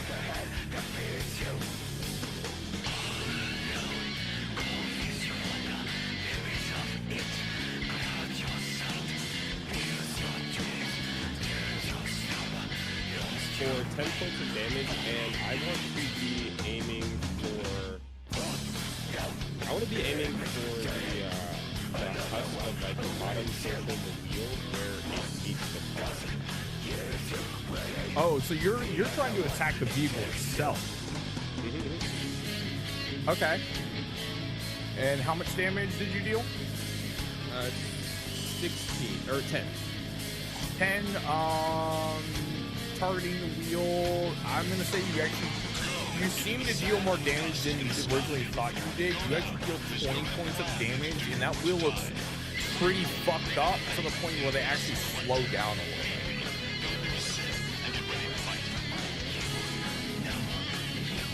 That's going to be my turn. See, he kind of fires off his wedge, shoots the wheel, and blows the smoke from his gun. Remind me what web does? So web is a 20-foot radius. It is difficult terrain for anything past this area, and then everything has to make a DC 17 save.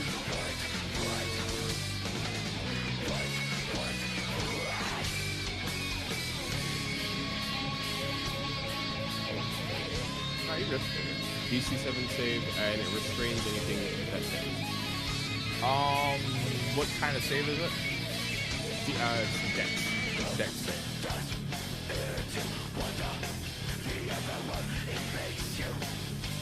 First cap succeeds.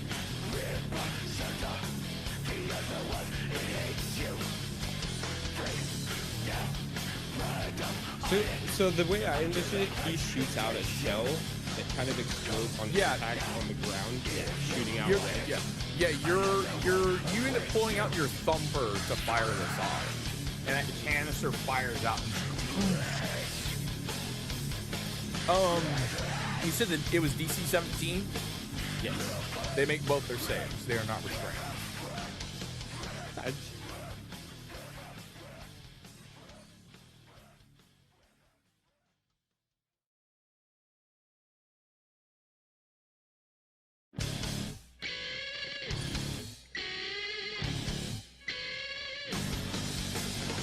So as they drive through this, do I notice any of the web that uses to stick to the wheel? A little bit, but the actual like tires they don't seem to get locked up by it, but it does seem to slow them down just a little bit, enough to they actually have to concentrate on their driving as they move. Alright, EOT.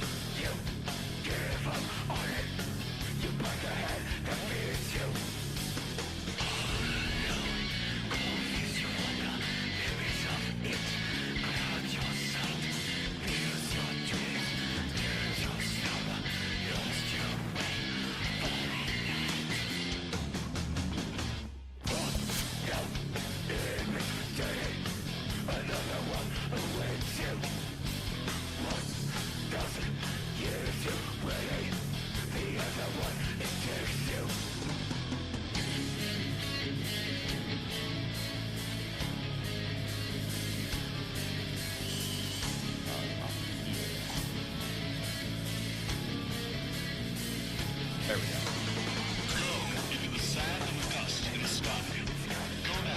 We will do multi-attack.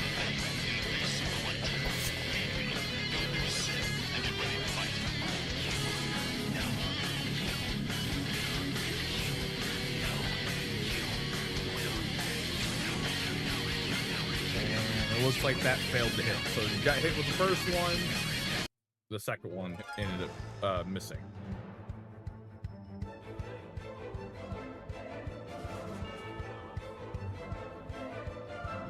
Who is he attacking? The bandit captain is attacking, Ivan. Oh god. He did take a shot at you, and he did hit you with one of them. Do you choose the flicker? Yeah, I'm gonna use my flicker to get in the car with him. Okay. You will end up burning a balance point to do shadow shift. In fact, you do not take that damage, or that first set of damage. In fact, I will update your card.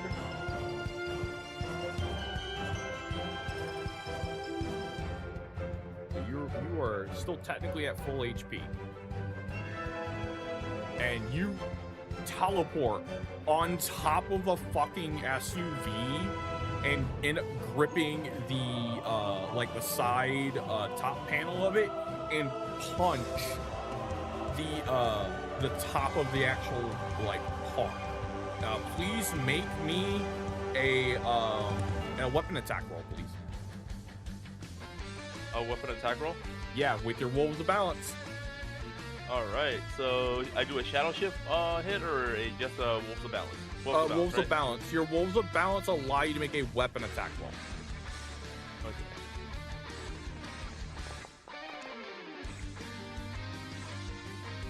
That hits.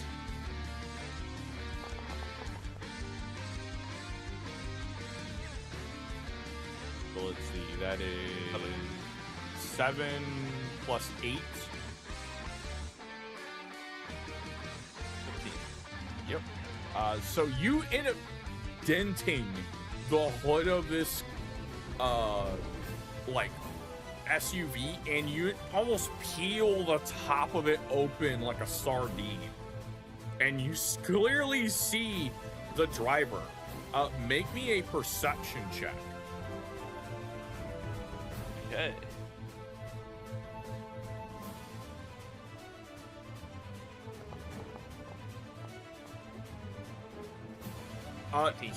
You see 4 additional privates in here, along with the captain. What the? Oh god. It looks like I chose the wrong fucking car to jump on.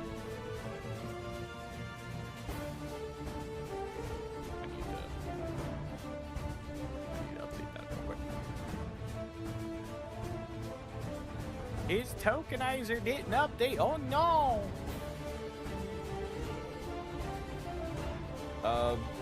Yeah, you end up ripping open the top of this vehicle for the most part and can clearly see inside. Where is... He will end his turn and it moves on to the next bandit captain. But Oh, yeah, boy.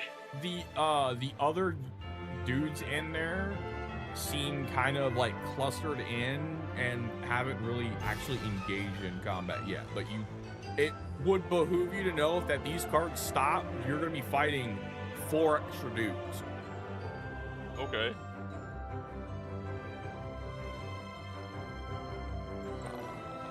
Search down, save,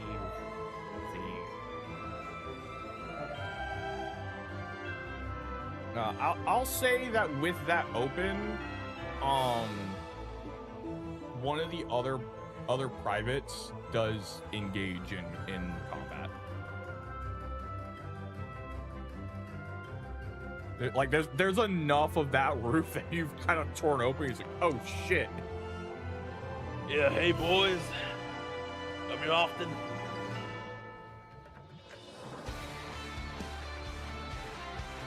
Other than the fact that he's still spewing fucking snowflakes as he speaks. Yeah, he is. He's still got that frost breath going.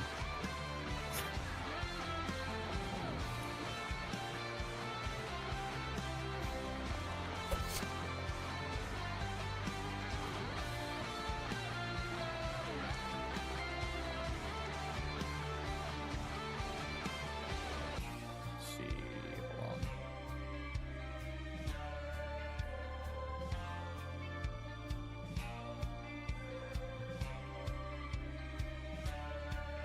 Controls, unlock game settings, head because I actually want to see cars as they pop up.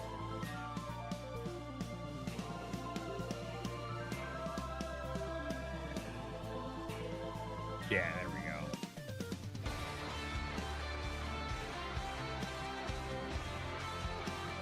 There. Now I should see everybody's damage cards too. So what is it? 8, 9, 10, 11. So you also get hit with another 11 points. So you are at 92, sir.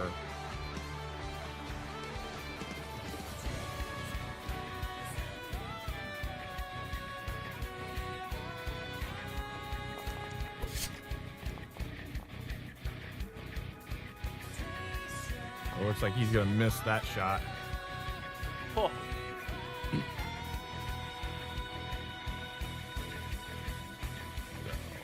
In turn. Now we on Ivan's actual turn. Hey, fellas. Let's get cracking. So which one of these two is the driver? The captain. All the drivers are captains. Ah, I see. So this one here on the right. Yeah. Okay. Where is my captain lock? Right click, target. Not letting me. Oh. I think it's because my icon's under the car.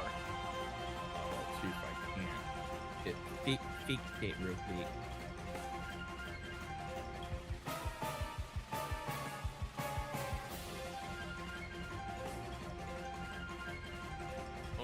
No, it's not gonna let you with the layering. True. Alrighty. That's fine. Just put yourself in front of it. I'll say you're on top of the car. I can't. Oh, there we go. I'll just say I'm here. Yeah. I'm just hanging on the side. I'm gonna target. Let's see here. Sorry, I'm just using this hot bar.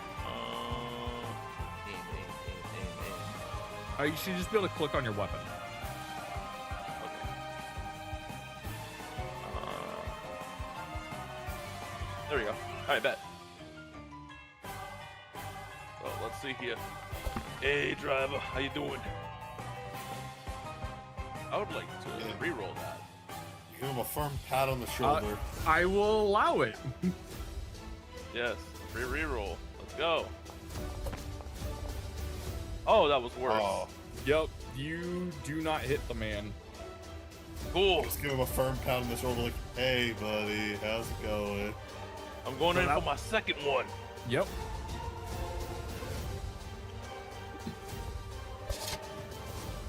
Oh, that's a crit. Oh, God damn! I can feel my ribs. unfortunately, he does parry you. So, he's gonna train like Ken. he's going to actually reduce the damage a little bit. All right, let's. All right, do you want me to roll how much it is? Yes.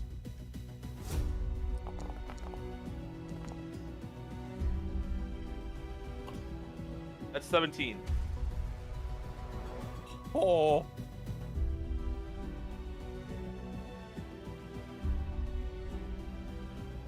Jesus Christ.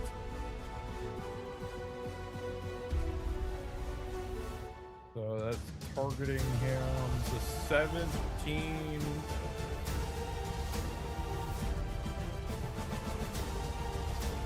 Yeah, well, it updated to 25. You beat his fucking ass. That's the right driver. Wait, is he dead? No, he's at 27 HP. You fucked him up.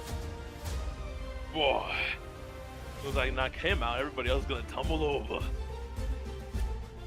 All right. That's Prison all over again. That's 2 attacks. I'm gonna use my bonus action. Okay, you're gonna hop to the other fucking car. Yeah. All right, you will go ahead and light reprieve. Yeah, I will light reprieve.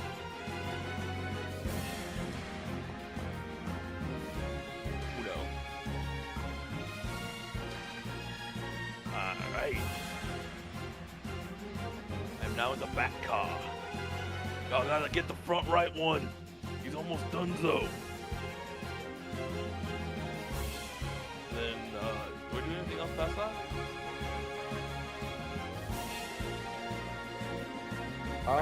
No, I think that's it. I bet. Enter. Up to you, long neck. Wait, no. Let's apply healing. I have not applied healing. There you go. I mean, you were at max HP to start, so you heal nothing. Cool. I shift my area. Long neck, aim for the front right one. Go for the driver. You're right, am I right? You're right. So the same guy I targeted over here. Okay, cool. Because you're driving forward. Because you're the driver, so you're facing forward. Yeah, okay. In which case, I'm gonna target this fucker if I can ever hit the target button. Yeah, let me orient the vehicles for the current direction. There we go. And I'm going to rack around. I'm gonna enter my rage. Click that real quick. And I'm just gonna have my right hand on the wheel and my left hand slung on my elbow to like position myself to aim out the window and take a shot. Okay. Roll a hit. Where the fuck is the disadvantage button?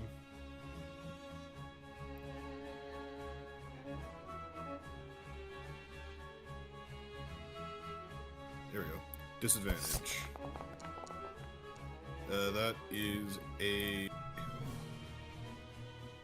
Where the hell's the dice log? I didn't see it. I didn't see it either. Did it not pop up? Hold up. Player. Oh. I know my lowest roll was an 8, and I have a +7. I say you hit it. And I also, Alright. it was, player weapon rolls aren't being shown, so I turned it back on, so I should be able to see them now. Okay. Yeah, so that hits, so I'm gonna go ahead and roll. This is just a regular round, by the way. I'm not doing anything fancy with it.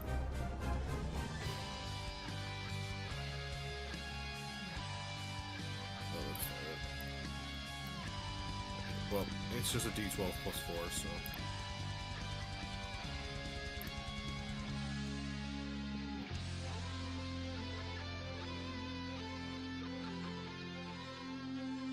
Roll your damage. Go.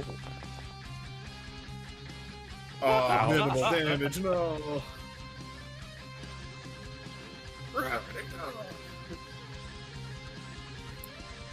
I'm gonna take a second shot, fuck it.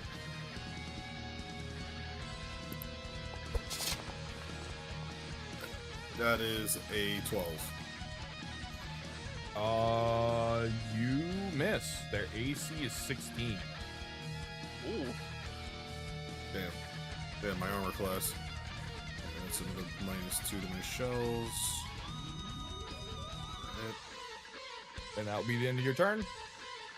Yep, where the fuck's the end turn button? There we go.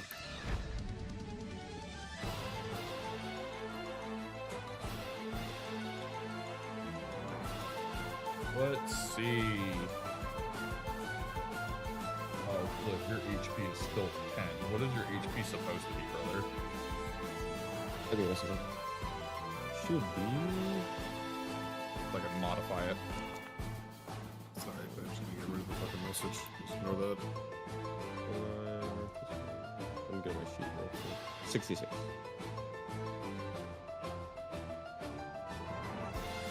So, let's see, that would be what, like 56? Yeah, there you go. There you go. Your HP's been updated. Okay. Did I take damage? I'm about to hit you. That's why I was asking. Okay. Sorry, buddy. You're gonna get shot. Shoot the frog. Yes, shoot the frog.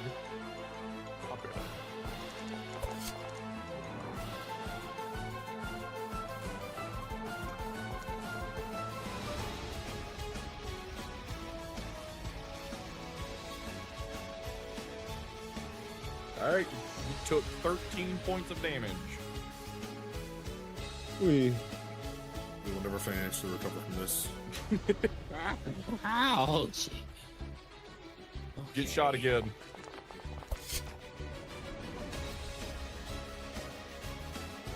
He hits that shit.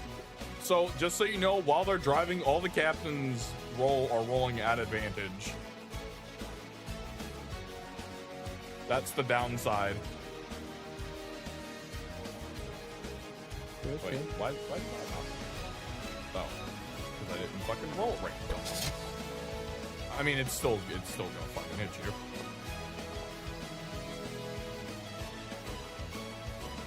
So that was at 3 plus 6 points of damage. So you're at 46. All right. I'm at 26 HP. No, you're at 46. 46. Okay. Yeah. You took another 7 points. So you're good. Already updated it. Alrighty then. In the turn. It's now the random fucking private who's gonna pop up out of the can opener hood, aim over, and shoot at Ivan. Wait, what?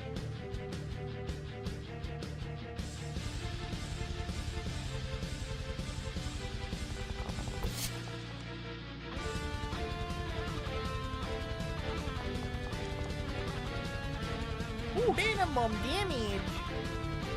Hell yeah.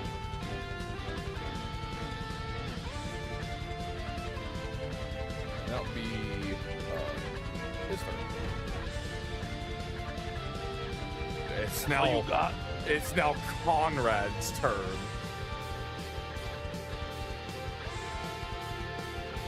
He's gonna decide he's gonna soften up this dude. And not only that,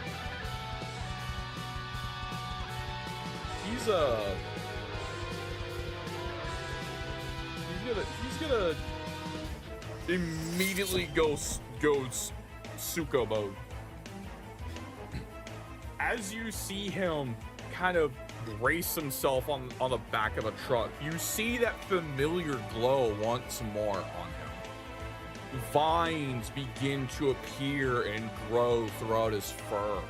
His eyes return to that glowing, piercing green as that vine and flowered like crown forms between his horns above his head. Enough! This is not how a true warrior is supposed to fight. Face me.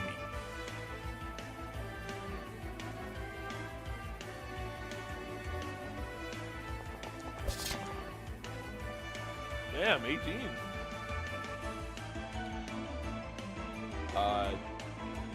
He will parry it though.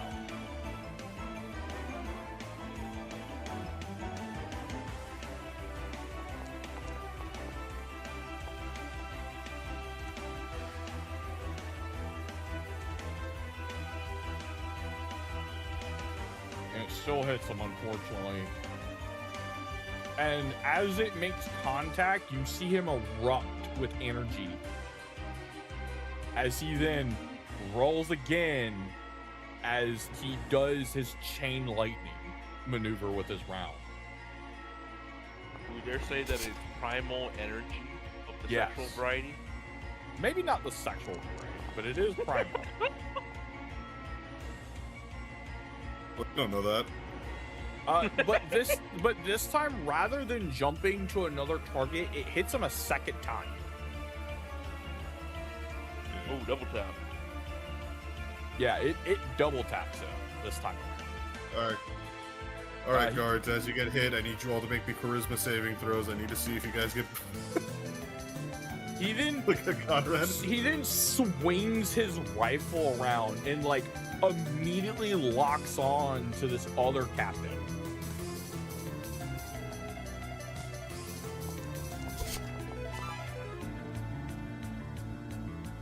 You're gonna try to parry it.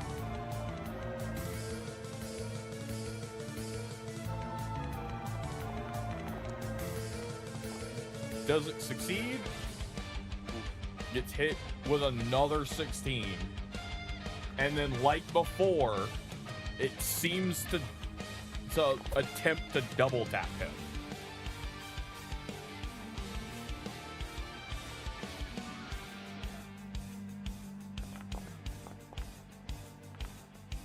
And it does.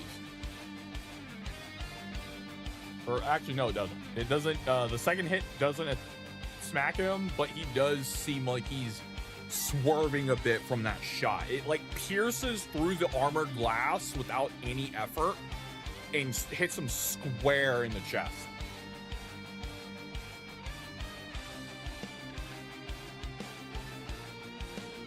And with that, Conrad ends his turn. Woo.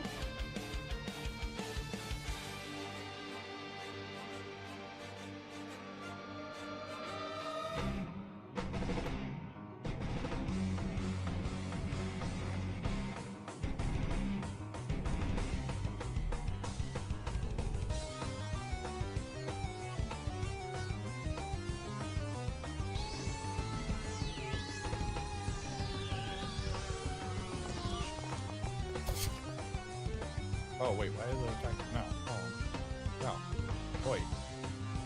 We're using him. Stupid.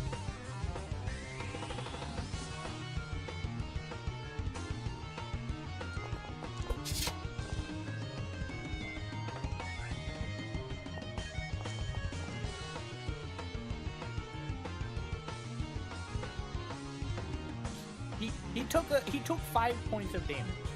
It's okay. Not bad, not that bad.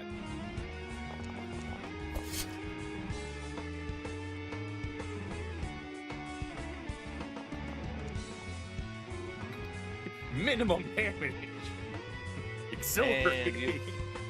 And these guys kind of suck, I ain't gonna lie. And now it's the Eldritch Cannon. Which, you did shoot with your Eldritch Cannon. It behaves on your turn, if I'm not mistaken.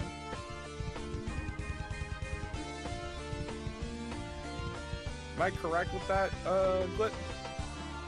Say it one more time. Your Eldritch Cannon behaves on your turn, correct? Yes. It doesn't have an initiative modifier. I did not roll his damage yet. What was his damage back? 3d8 is 10. So 10 damage. Who was it on? I aimed at the car. I was like, aiming Oh, you for the- okay? So you just hit the car. Okay. Yeah. The car is kind of swerving a little bit. It's struggling to like stay like on target with you guys. And now that it returns to Glip's turn, the cars seem to close in a little bit.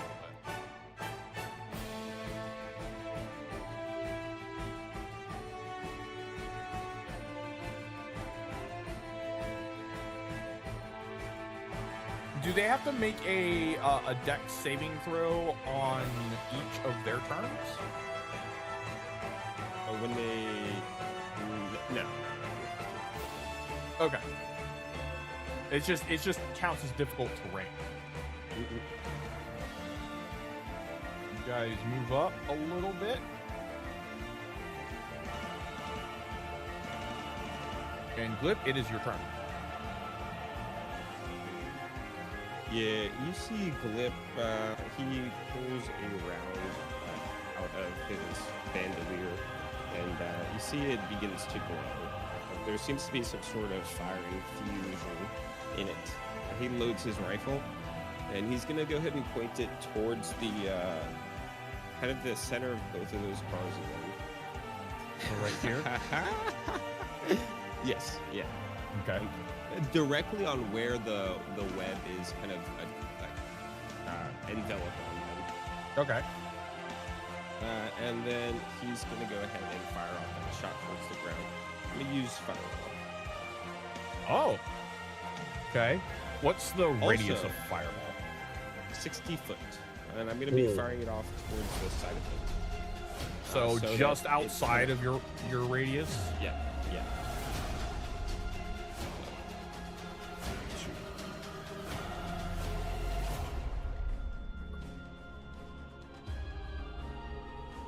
So, like, we're talking, like, I can move it, talking like, kind of like that. Yeah.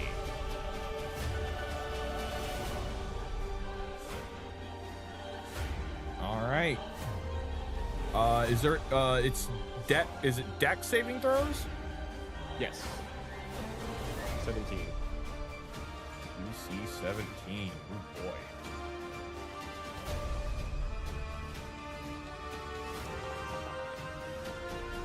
He fails. That captain fails that one.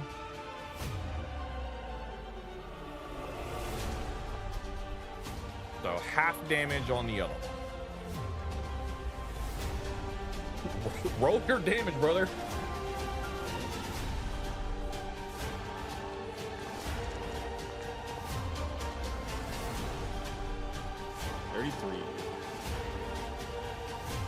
He takes the full brunt of that.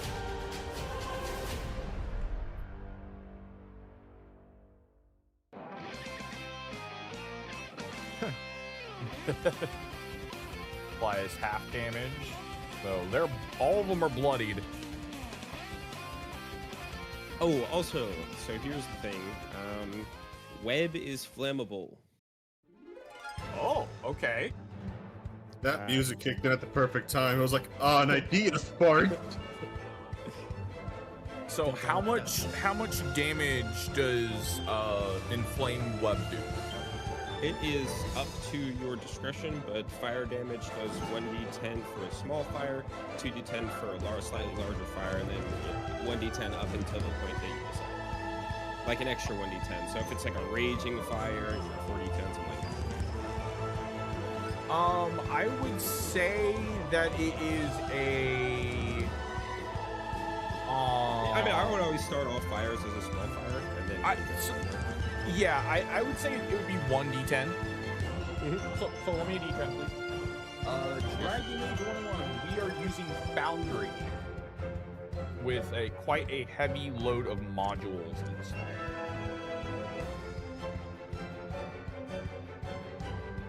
So that's 8, so they take 8 damage. Something I just realized, I completely forgot I had the healing bonuses, so I'm just gonna go ahead and roll a d10 now. Yes, please do. So I heal 8 HP. Let me go ahead and work that in. I can do it. I got it, don't worry. Okay. And then, on top of that, you see Blip kind of hunkers down his hat. He says, "Get a taste of that, and this," and points towards the car in the back top right. He's aiming for that wheel again with the Force Ballista. So you see the turret begins to whir up again as it fires off its second shot. Let's see. You hit that with a 17. I'd say you hit. The car's AC is also is AC 17. You actually met the requirements to hit it. As you hit this wheel, it rumbles and like combusts as it hits from the friction, and the wheel snaps. And this car just veers off and crashing into the dirt. You got one, Artie. You know, we're gonna start keeping count. So, no, he killed 5 with that. Way to go, little pollywog. He killed 5 people.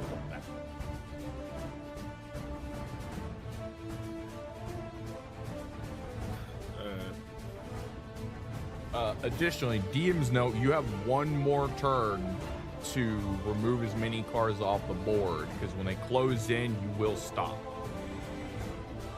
Got it. And that will be your turn, yes? Yeah. You know what? Actually, Glit, he looks towards the other comrades in the car. He looks towards the enemy.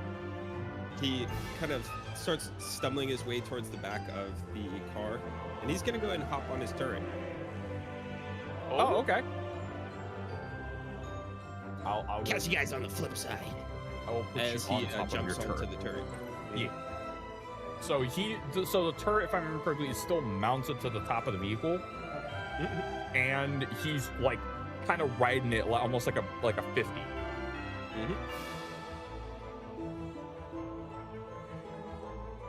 All right.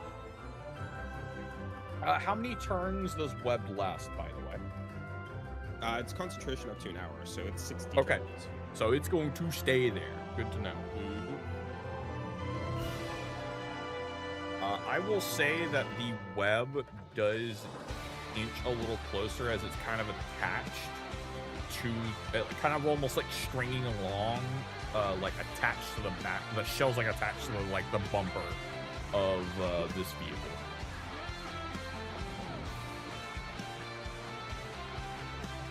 And we go to the bandit camping boys. Where's my boy at?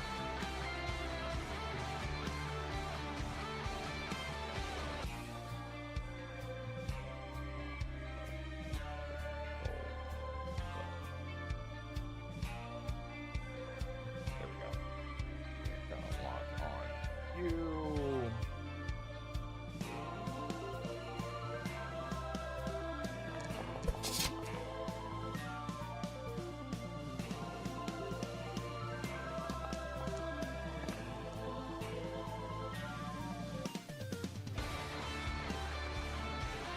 Another 11 points, and he's gonna shoot again.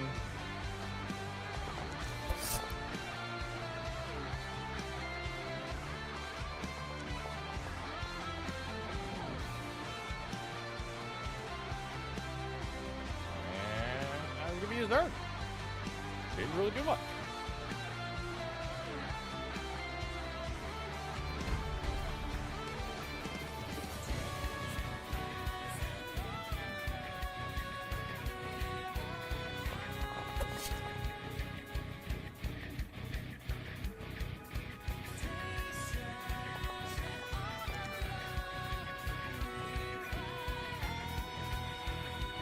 And because he's ending his turn, I'm gonna roll my d10.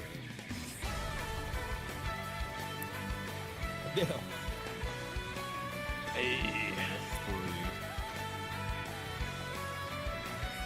All right. Let's see what you got, Ivan. All right. So I'm gonna be okay. Rolling to the other side. Kind of spidering your way around the top of the truck or the, Yep. the SUV. Grapple check and throw him out. Actually, yeah, because you are moving on the vehicle while it's moving, make me an athletics check.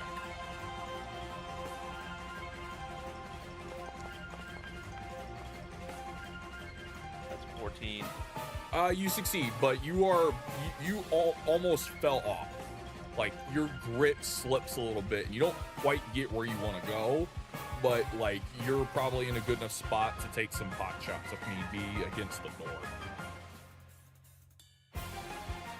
Okay. Oh.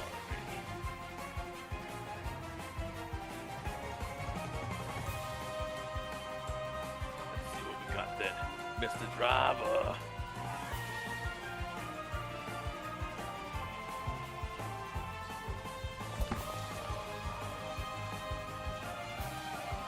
I'm gonna re-roll that. Okay. The re-roll is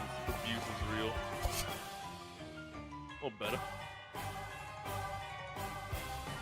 Let's see. You unfortunately do not hit me. Alright then. So I can go? Yeah. And I would say you at least dent the door. Okay. So it's like kind of like barely hanging on. If another good smack to the door would probably pop it open. I'm aiming straight through the window. Okay. Alright. That fucking hits. Alright, let's see what it goes to.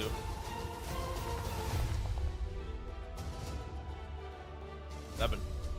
Ooh, you punch your fist through this glass with such force that you basically shatter it into like shards of deadly shrapnel, and you not only rip apart and smack into this this captain, not only knocking him unconscious, but like slicing his jugular and spraying the private next to him.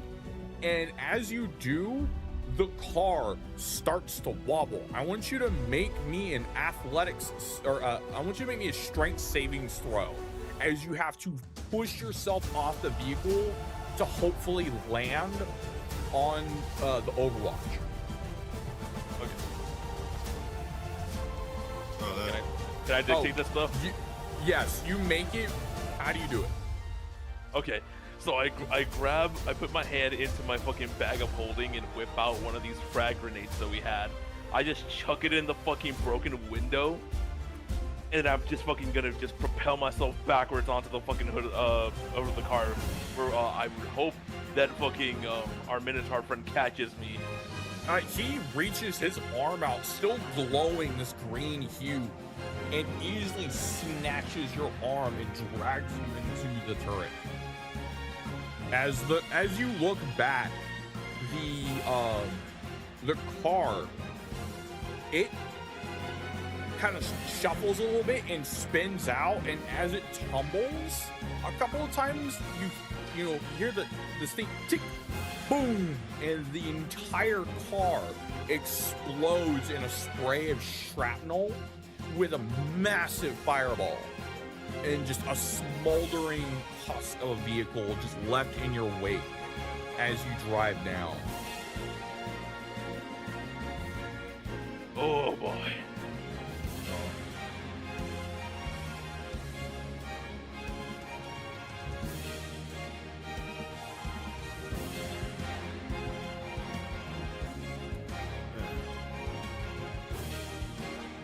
And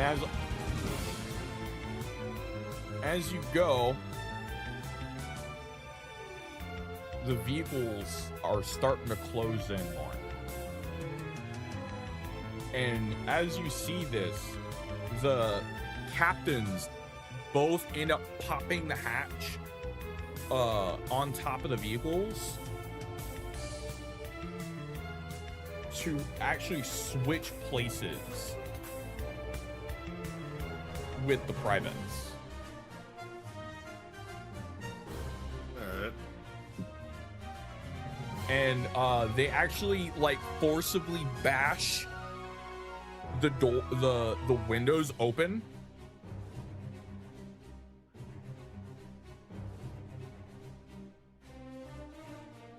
and all get ready to start taking positions to fire outside the vehicle.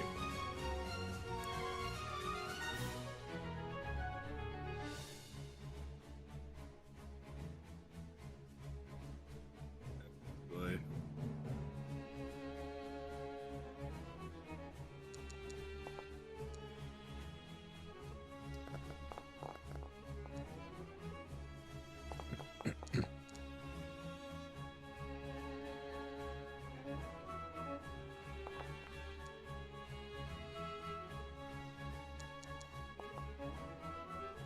That's a net 20. Yes, sir. Oh boy. All right, and with that, that will be the end of your turn, Ivan. All right. Alright, I'll roll a d10 before my turn starts. That's 2 HP.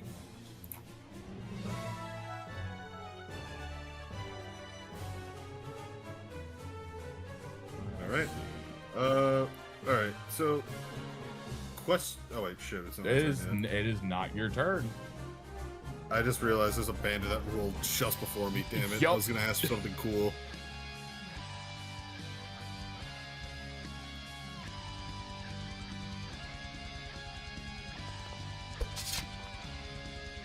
Haha, 8. Yeah, I'm pretty sure that misses. What's your AC look? 16? Yeah, that very much misses.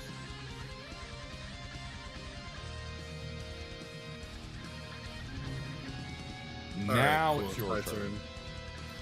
Alright, so I'm probably still gonna do this because Harvey's a knucklehead, but I still want to ask before I do it. If I ram the car into the fucker on the right here, would I get normal attack rolls because I'm now point blank with them effectively, or would it still be a disadvantage? You would get normal attack rolls because you're basically like bumper to bumper with them. Yeah, and I also want to ask something else. Would it also end the car chase here? Because you said if they got close, it would end the car chase, or does that require Yes. both of them to be? The moment that you make contact with these vehicles, they're heavy enough to push you to a stop. Damn it, I'll be honest, I was gonna have Harvey ram the car and shoot the driver. Do not do that. Just shoot him. Get around in Alright. there.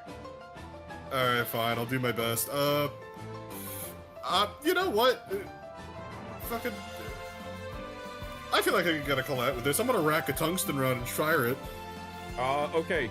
When you do this, you need to specify what part of the vehicle you're aiming at, because you cannot use them against personnel. You have to use them. Oh, I against- can't?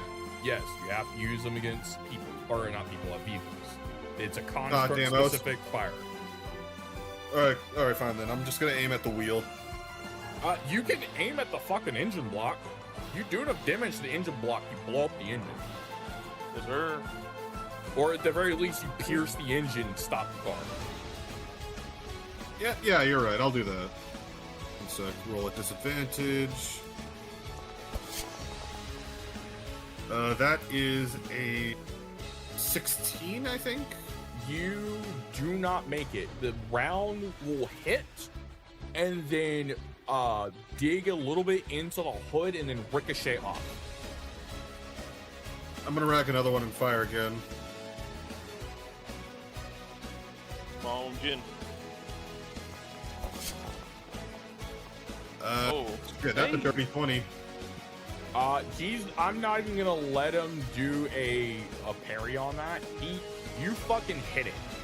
And as you do, you see it pierce the engine of the car.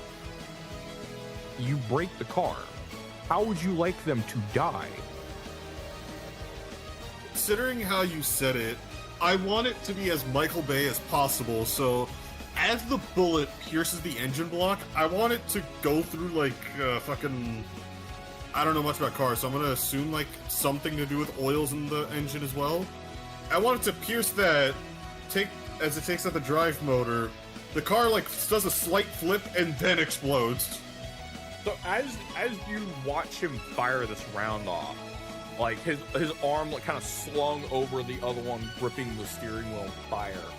You hear it echo out and smack it like dead center through the top of the hood of this armored SUV, and you can hear just, and then you hear an like a small explosion. The engine, the hood of the vehicle flips off, hits the glass, shatters it, and you just hear like as if it hit something. The axle drops out, flips the car a couple times, and just this mangled mess of metal and blood as it rips these Gatewatch soldiers apart, and then just erupts in a fireball of metal and glass and gore as it just veers off to the side and tumbles away. Yeah, that's right. Fuck off, weather boy. Yeah. And I'm gonna end my turn here because I can't really do much else. But as I end my turn, I want to look to the other car, shake my shotgun wielding fist at them as I rack another round, and say, "You want what they're having, motherfuckers? Come and get it!" And I'm gonna roll my D10 before I end my turn to get the healing effect. That is 7, so I'm at 98 HP. Alright, and with that, I'm gonna go ahead and end my turn because there's not much else to do.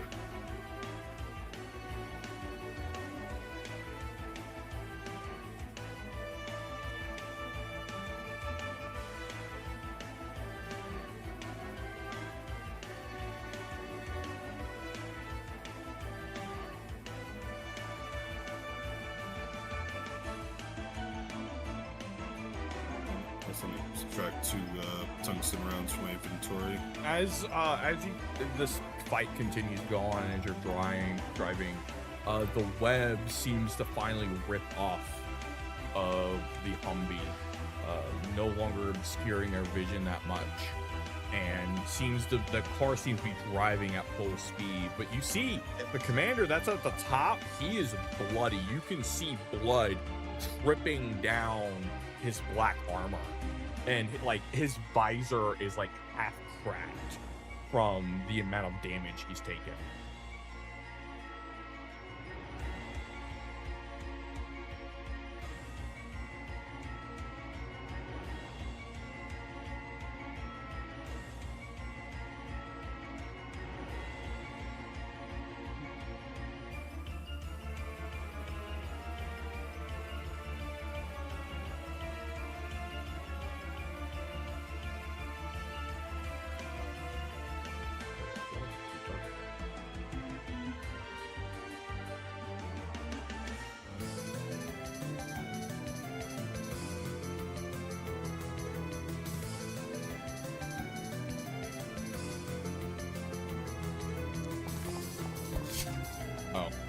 Why are you targeting yourself, stupid? I don't want to live on this planet anymore. I don't want to be here anymore. I'm gonna point my gun at myself. You know what? You know what? I just watched my friends get obliterated. I ain't get paid enough by Gatewatch for this shit.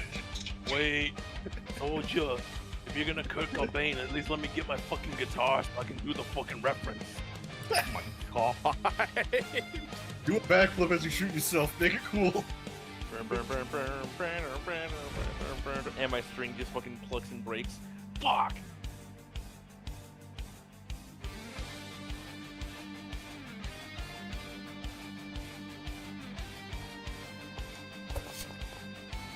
Oh!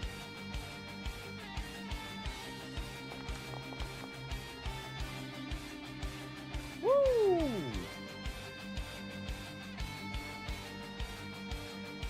And funnily enough, as he crits, you see him load up another round and fire. Old! But he misses, so you're safe. Ooh. Oh. Now it's Conrad. Conrad is sick of this shit.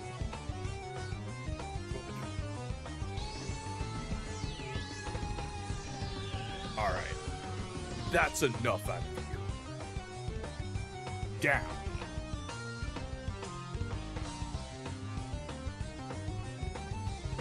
What are you doing?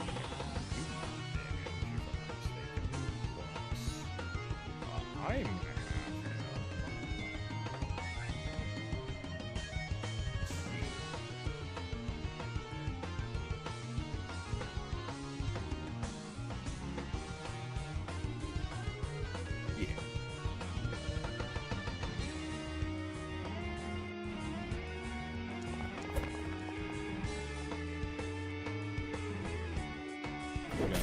he's gonna parry.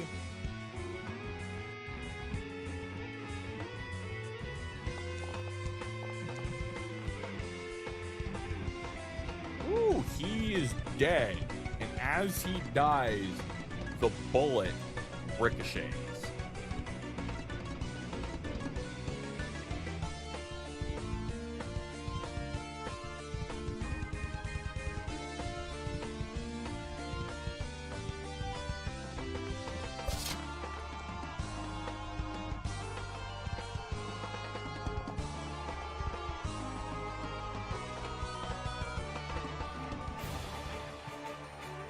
He dies. It ricochets again.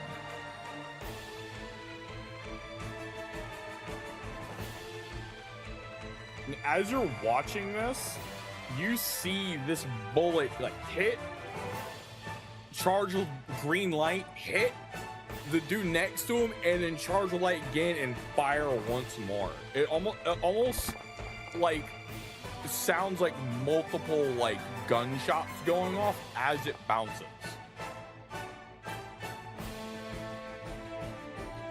He dies. It goes again. So the buddy on his left, hey man, when'd your head become a fucking 357 Magnum? Like, just imagine the guy like that just took the shot. Is like, do you guys have any ibuprofen? I got a headache. He dies too. Oh god, the driver's all that's left.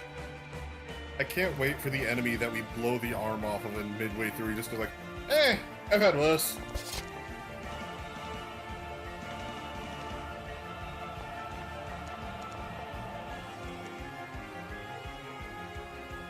He dies too. So as you watch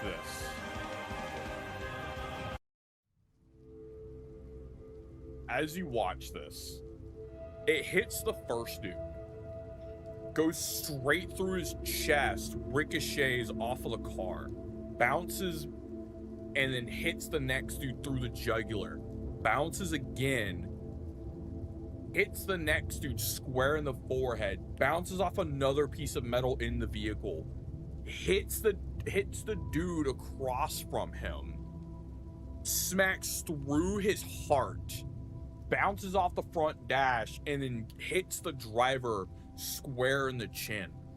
And what you see is like a green tracer just bounce between inside like a blender, just tearing these dudes apart. And then finally the round hits the vehicle and destroys the engine, sputtering it to a stop.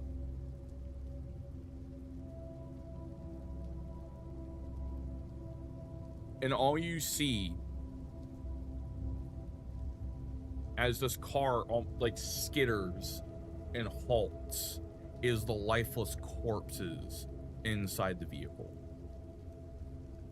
This is the only vehicle that actually stayed intact out of the entire fight. Oh no. And as you do, you pull over.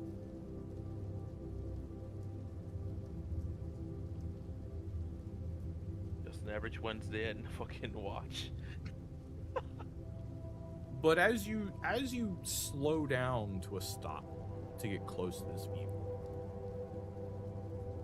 you see crystals growing off the back of this captain. He doesn't move, nothing happens, but it's almost like whatever was in his system is finally finishing the job.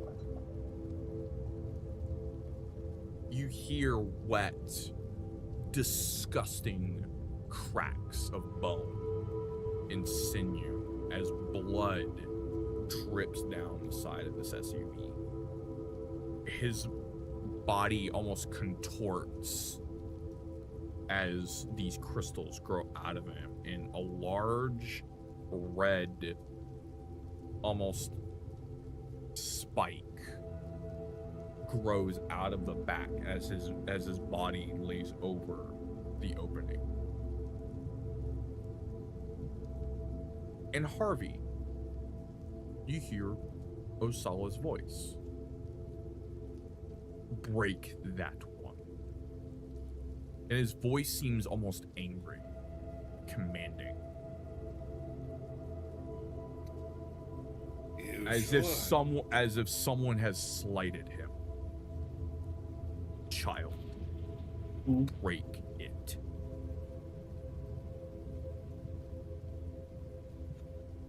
Oh. You feel a compulsion to exit the vehicle without even thinking.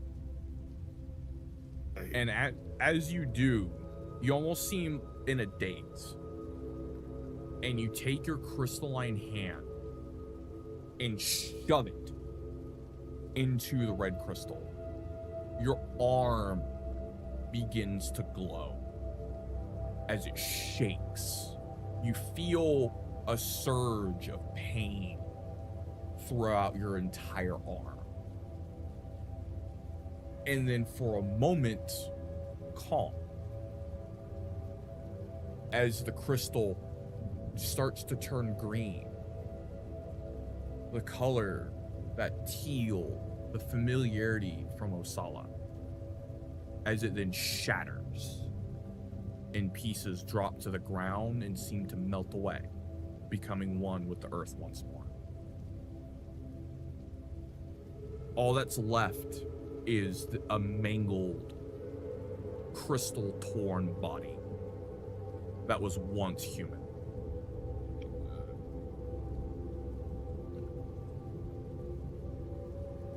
Well, job's done, I suppose.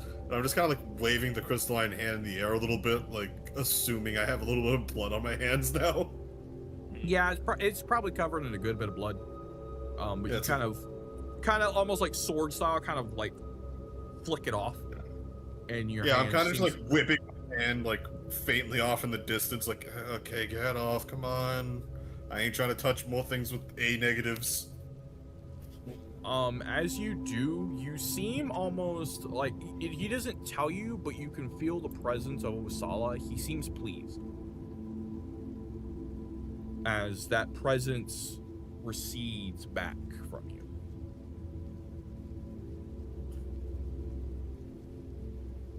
And then Conrad steps out and kind of just looks at you. Almost like a mix of concern and disgust and confusion.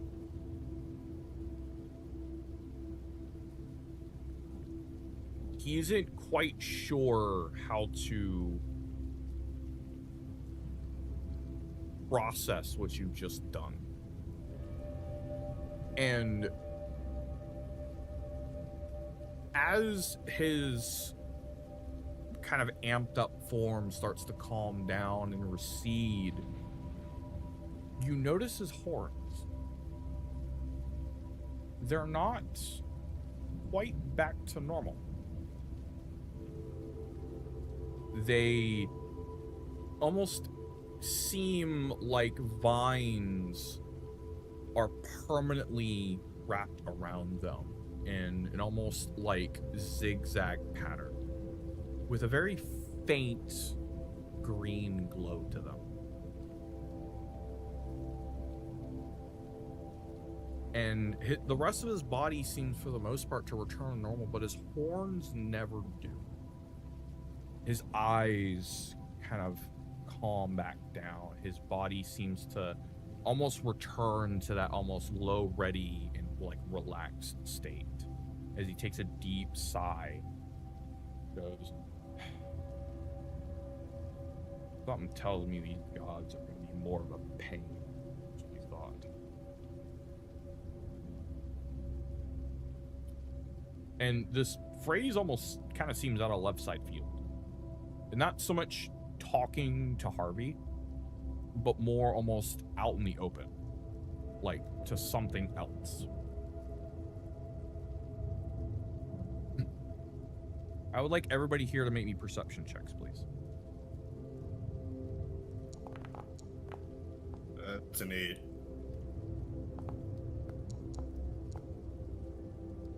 $18.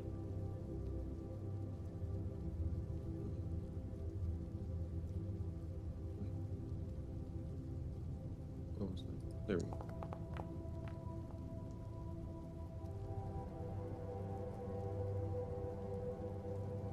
Nobody else really, no one else really clocks it, but Ivan. He's talking to somebody. You can't see it, but he's not looking at anybody else. There is something in front of him. And he seems to be looking up.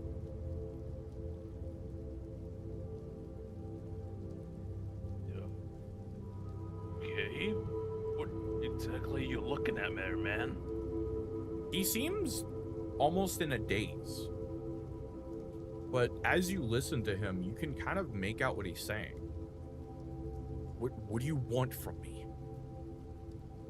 Why are you here? Why me? I'm just a soldier, damn it. Why me? I'm supposed to take them home. Why me?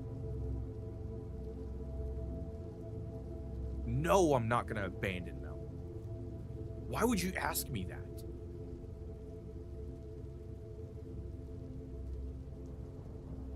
Do you guys try to bug him, intervene? You get closer to him? I think I'm gonna just let him fucking talk this out. Now that we know that he may be in the middle of a trial, I think I just wanna, or at least Ivan is just gonna stay where he's at and just like let him talk it out with their god, the god that chose him. You see Glip aims his rifle up and starts walking towards him. All right, buddy, enough of this. Only one of us is allowed to talk to ourselves. Get over it. He's gonna approach just about. Yeah, show me where you. Yeah, show me where you walk up to. Let me end combat too. Yeah, where is he? He's down here. At least from vision, the entity seems to be here. Okay. Yeah, I'm gonna walk up just kind of to the side of the car. I'm gonna aim my rifle at him. I want to prep a. I'm gonna prep a bolt. It's gonna be a wind wall. Okay. So you're prepping a spell. Mm-hmm. Okay. You see, he takes one container of 556 and picks out a special bolt. It looks to contain some sort of cloud-like white substance. As you do, you feel a presence gently push your gun down.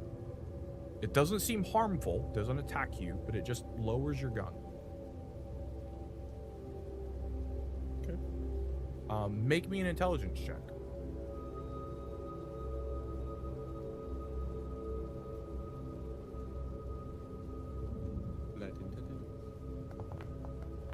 Harvey, I need you to make me a 15. Perception check with advantage, please. You can sense that whatever's pushing your gun down is not hostile. It doesn't mean you mean harm, but it doesn't want you to put anything hostile up.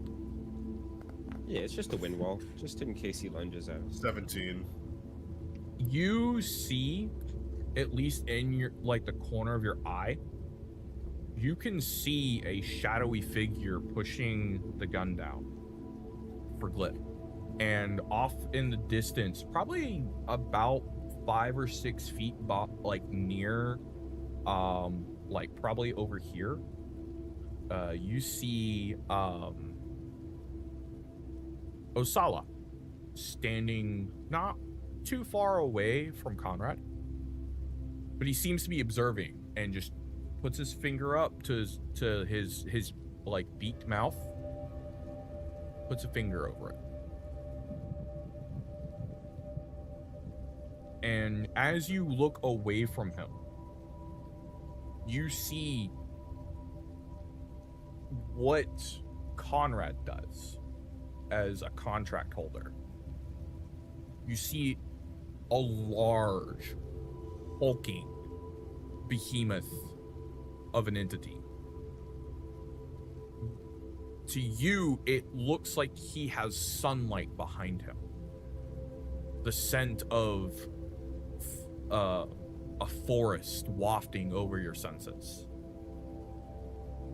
This regal, massive minotaur holding a huge battle axe kind of planted into the ground to hold on to.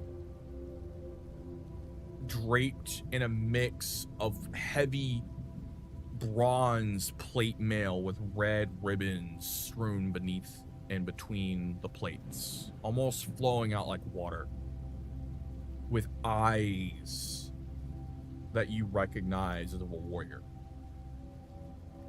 You can't hear him, but you can see him. And you can sense the just sheer imposing weight of his presence over you.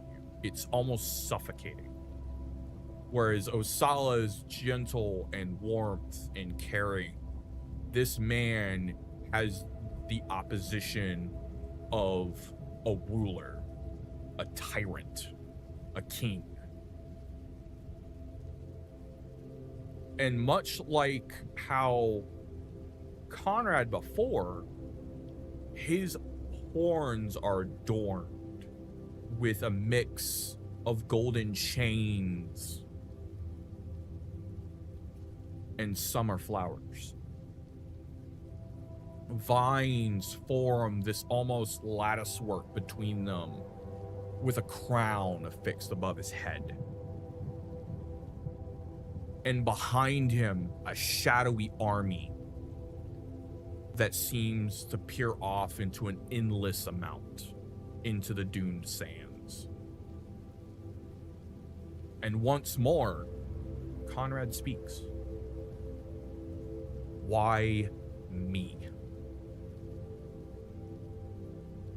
Because I protect people, because I care about their well-being, because I don't want to see this world come to ruin. Why me, of all people? You could have chosen anybody else. Why me? Why? And you hear a single phrase. Because, child, you are worthy. And this voice booms and echoes to the point where everybody can hear it. Regardless if you can see him, you can hear it. And it almost reverberates in your skulls. Child, do you take my mantle or not? I will not ask again. His voice, it seems booming, but it commanding at the same time, in old, rough, gravelly, like someone with experience, someone who's been on the field, someone who's seen things that no mortal should have. It's oppressive, and it almost demands you to stand at attention and give respect.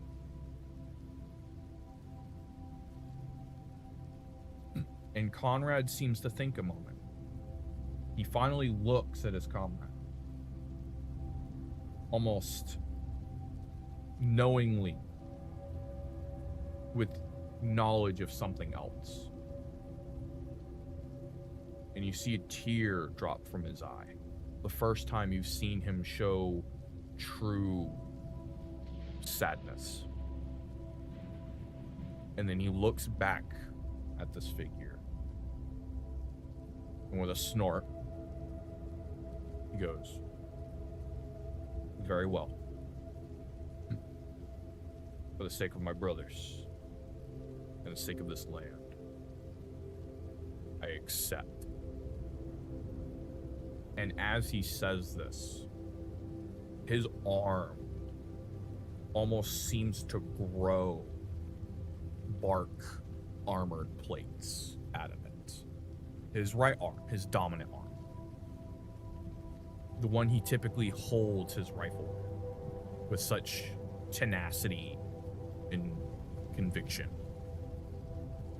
It grows to almost mimic a set of heavy-duty armor. Greenery grows around that area to fill in the blanks of where there was once fabric. His old armor being stripped away and tossed onto the ground like a set of rags. And on the top of his palm, you see the sigil, a red sigil, and then green, bright, brilliant, piercing green. The sigil of a bull. Harvey, please make me a wisdom check.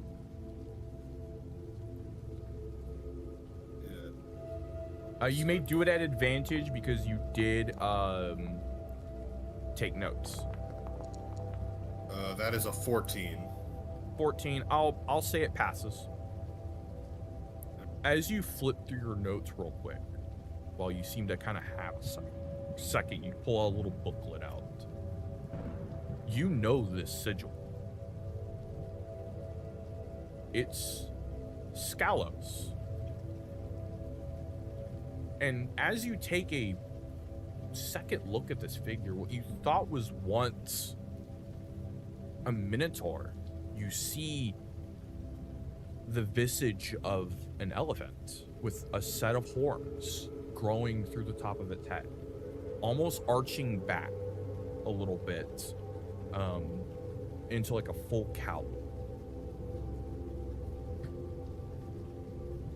His trunk is wrapped in armor and adorned with ringlets around it like chainmail. And you hear a gruff grunt from this entity. Very good. I expect much from you, especially for the days to come. Champion. You have proven your worth, and you are worthy to bear my mark and my power. May your battles be worthy, your victories rich, and the spring winds guide your way. And with that, the visage seems to ebb away like grains of sand out into the dunes. And what is left is Conrad, adorned with this armored arm, the right hand of the god of conquest in combat. Adorned with it are runic markings that cover it with a soft green glow. Plants seem to grow between the plates. Vines hold together an arm worthy to fight on behalf of Scalos, elephant god of combat, celebration, and the springtide wind.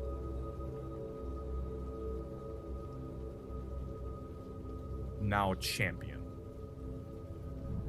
much like Harvey.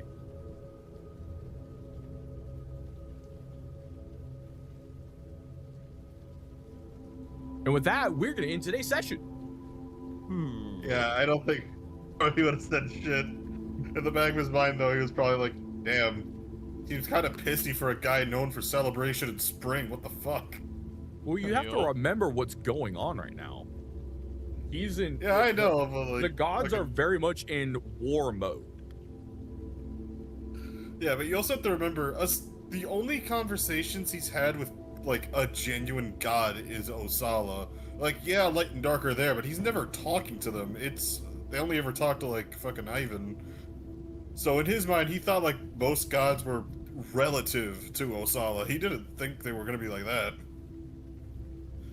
Well, Plus, he's plus the in his god of notes, he only had combat. yeah. He's the god of combat. I would equate him to like Ares, the god of war. Yeah.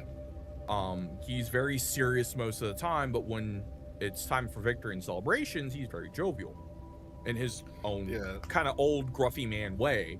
But right now, they're at war. And if you remember the conversation with Osala and the wolves, they're worried. Yeah.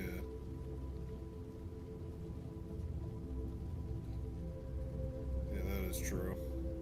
I will give the party what they find in our D&D chat.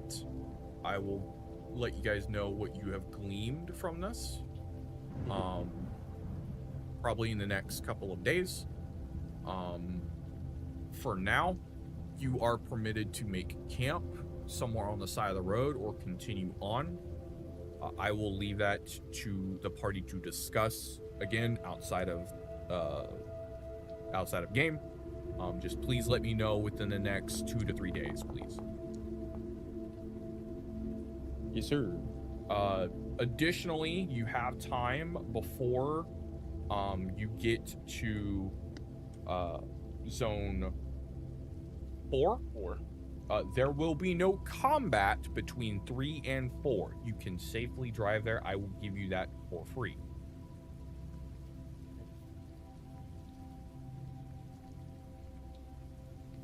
You basically pulled the major forces that were out to get you this evening. And y'all did a pretty good job. You prevented them from getting too close. You were quick and decisive in taking them out without too much damage taken. If you guys would have had them stop you, it would have been a shit show because everyone would have pulled out. And you actually did it in such a way that it didn't allow the captain, which was the last guy that was excised of the crystal, actually fully transform. Wait, that was a lieutenant? That was a lieutenant. Okay. I will give you who he was from the dog tag that is recovered via Harvey. Harvey, you did obtain his dog tag when you broke the crystal. All right. I will inform the party of who he was, what he was there for, and what his position was with everyone else. Does he already have his code name? He currently does not. You guys have not figured out his code name yet. Maybe Avalanche.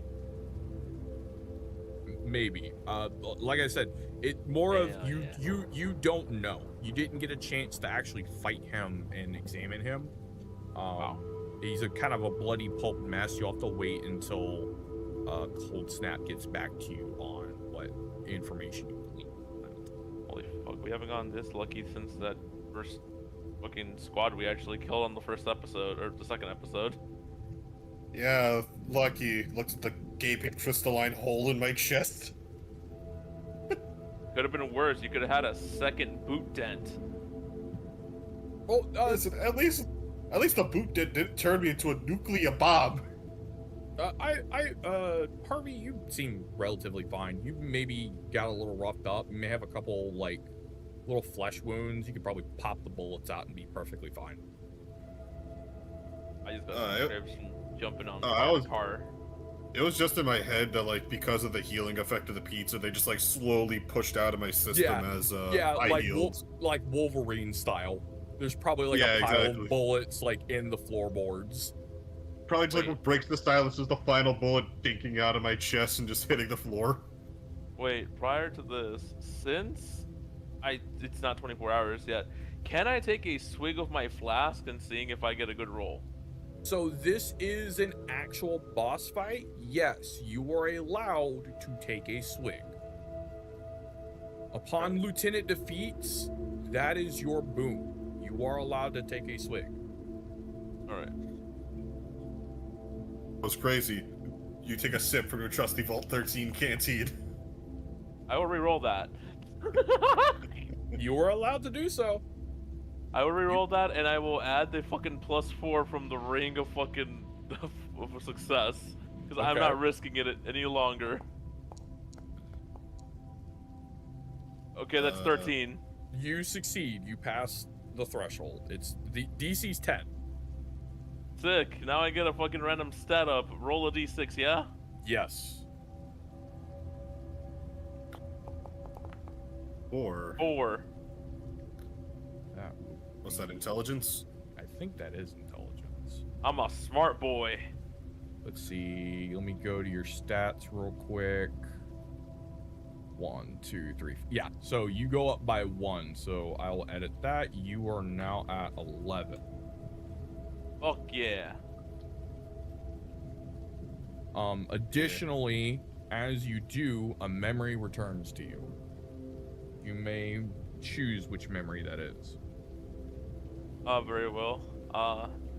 As Ivan takes a swig of this brew that he has in the mystical flask that just constantly refills itself, he thinks back of his life in the orphanage as a child, spending most of his days just practicing combat, but more so with spending the time with his two siblings, his older brother, Buford, and his younger sister, Nellie. All three of them constantly getting into trouble, sneaking into the village where some of the richer folk had a television, and they got their first glances at professional wrestling, where Buford was heavily inspired by. Just going by the creek and catching fireflies. These were the simplest times, right? The happiest time. Perhaps the last happiest I've had. As this is happening, Ivan just has like a somber feeling of euphoria. Just warm happiness just flowing right all over his face. He's at peace. As you do and you reflect on this memory, you feel the gentle warmth of what you can only describe as fur, just kind of circling around your legs. No words, just a presence, calming ones, scary. But the reminder that the wolves, the god wolves of balance are here for you, whether you really want them to or not, but they're there to help you. And they seem to help comfort you somewhat in this moment.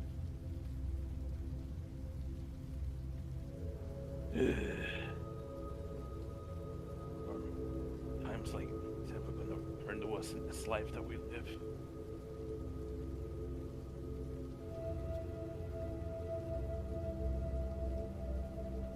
Gonna be like chaos the rest of eternity.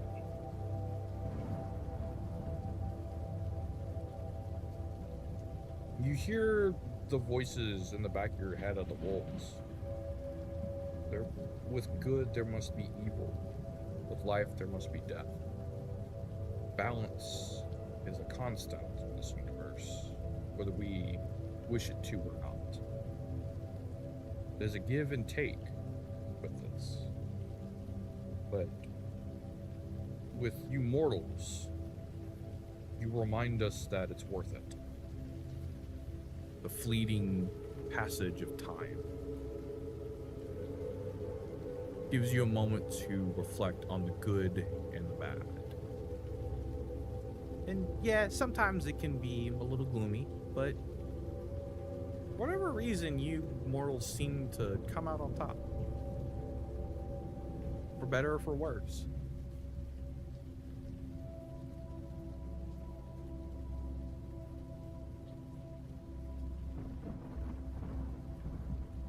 And with that, scene close.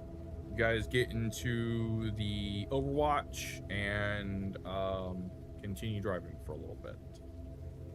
I'll say you guys end up getting to the next checkpoint and batten down for the evening.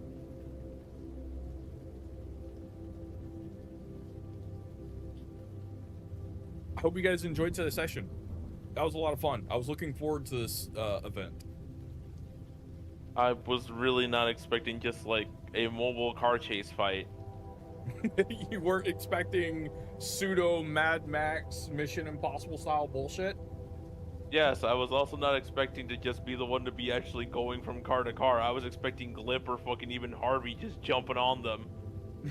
I'm the one driving. That means I get to Mad Max use my fucking elbow as a... What's the word I'm looking for? The little flip-up handlebars that you can use to... when you're going prone with a rifle. I'm pretty sure fucking bipod? Yeah. Yeah. I'm, Just I'm- use my elbow as a fucking tripod to steady my aim, even though it did jack and shit. I'm pretty sure Warden installed like some kind of like pseudo smart intelligence, smart driving like capabilities for the car, at least in this straight narrow road we were driving on. I mean, you could have asked. You didn't ask. Yeah. I mean, yeah, but I feel like, again, one, Harvey raged, and two, in an active firefight, the first thing he's gonna do is not lean back and go, yo, does this thing have a self-drive? It's gonna be, ah, shit, where the fuck is my incendiary rounds? Yeah, you played your character for that one. Yeah, like, I'm here to shoot first, ask questions later, and then wonder why Osala's begging me to crush a man's skull.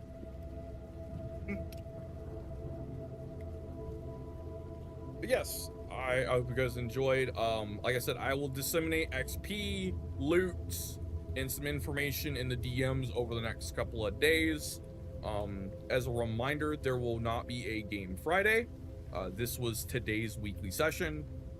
We have decided not to do this Friday for some personal reasons for our players. Next week, are we doing it again Wednesday, or are we going to do Wednesday and Friday? What's the plan? I am usually down Wednesdays. It'll probably have to be just Wednesday.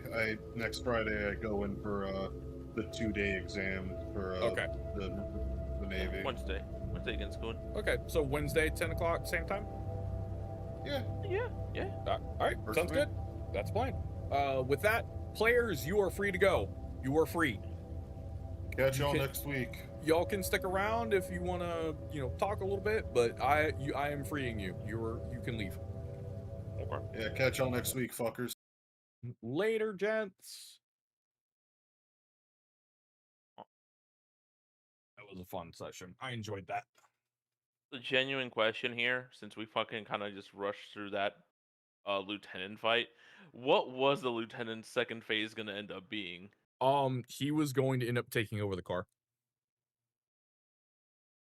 Like he merges with the car, or oh god, You would have literally had to fight essentially a sentient supercar. oh, you know what would have made it worse if he somehow was managing able to like infect our car. Nah, y'all's car is that proof. I don't really even know how to word that. Infection They are- proof. They are that bitch. He is that guy.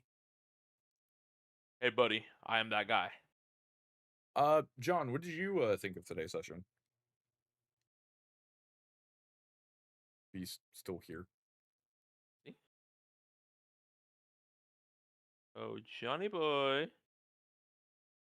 Oh, y'all can hear me. Hello? Yes, yes. Hello? There you go. Okay, yeah, I enjoyed it. For sure. Yeah.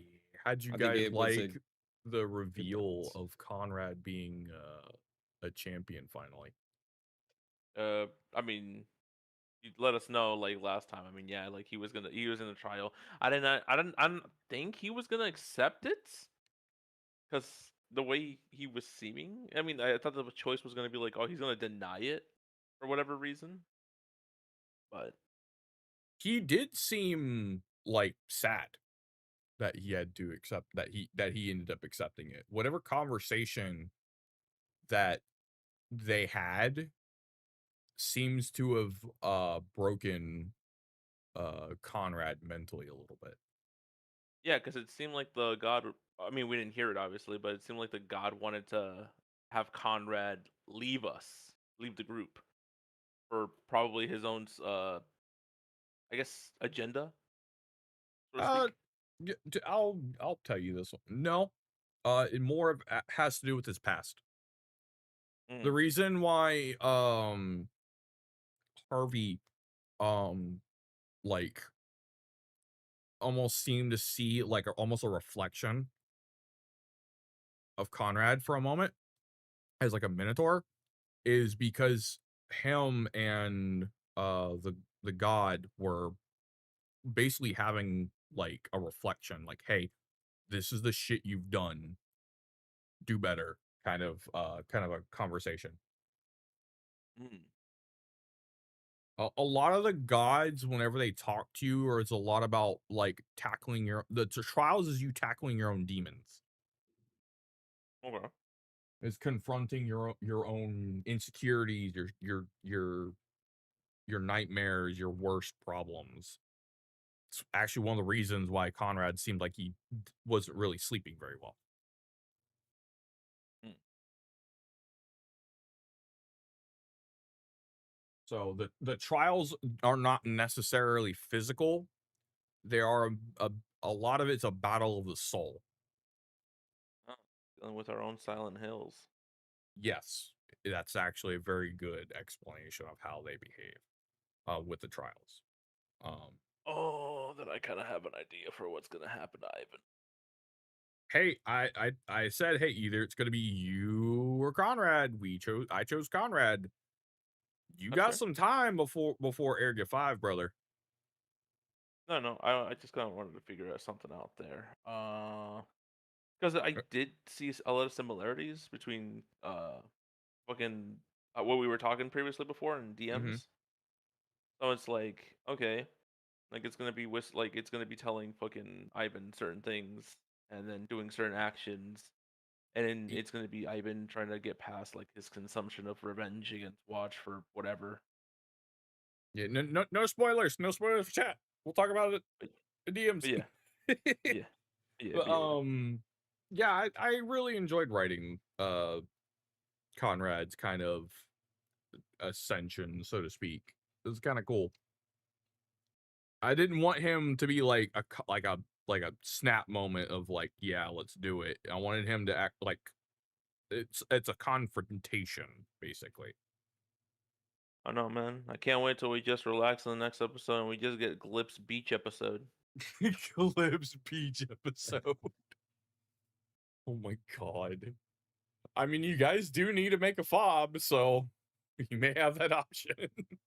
I just can't wait for fucking Glip to just be surrounded by a bunch of iguana women.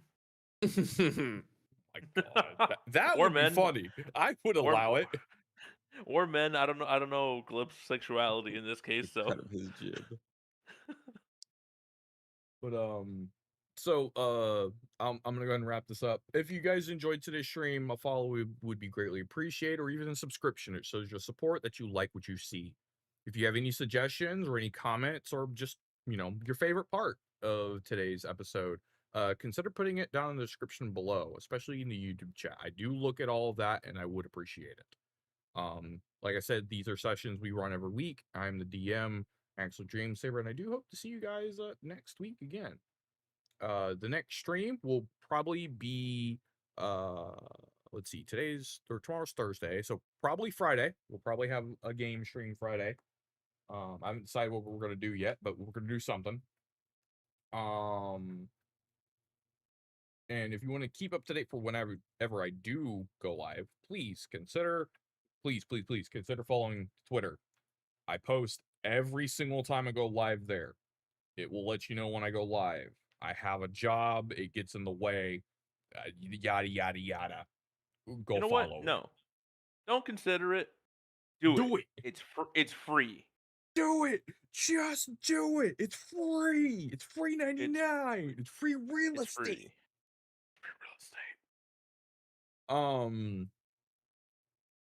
Yeah. Go there. If you want to see any of the past streams for Deliriums Ascent, they are on the YouTube channel at Axel Dreamsaver in playlist format for you to enjoy. Additionally, Additionally, any of the past games I have done are also there. Uh, I'm currently doing Final Fantasy X quite a bit. Go watch that stuff. It's good. Yeah, with that, I'm gonna call it a day. I hope you guys enjoyed. I look forward to see you guys next week. And oi, uh, kid, you need to send me your stupid lore sheet already. I know I'm still cooking up something, man. Okay, this is your quarterly reminder. Send me the sheet. So far all I got is I think I got the kid like his early days in the orphanage done. Mm-hmm. I'm halfway done with the training with that stuff and the mission that happened on D-Day. And then I guess all I'm really missing is the other half of that, and then also his life that he had as a cop slash private investigator early years. Okay, cool. I'm cool with that. Just reminder when it's done, give it to me. I want to read it. I know. It's not gonna be Um, like really reading. It's just like bullet point things, like I said. let's see. Do I have anything else for you guys? Nah, you're all good. I'll see y'all later. All right, brother. Take it easy. Okay. But like I said, it's gonna be from you guys. Like I said, follow the YouTube or subscribe to the YouTube channel, like the video, show your support. If you're on Twitch, follow me, maybe subscribe. That'd be appreciated. If you want to support me monetarily, please subscriptions on Twitch or go to the Ko-Fi. I will be putting the Discord channel as a reward for people who at least donate like $5. Easy peasy. Y'all can get into the private server. I will be posting lore sheets in there. I will be posting alerts for whenever I go live, and that's the best place to hang out and chat with me if you have any questions. Please, please, please. I appreciate it. You do not have to, but I would appreciate it. And I want to incentivize you guys. Hell, maybe I'll start taking fan art of the characters. I don't know. We'll see. But I'm gonna call it a day. I'm tired. I have work tomorrow. I appreciate y'all. Have a good ass day. Deuces.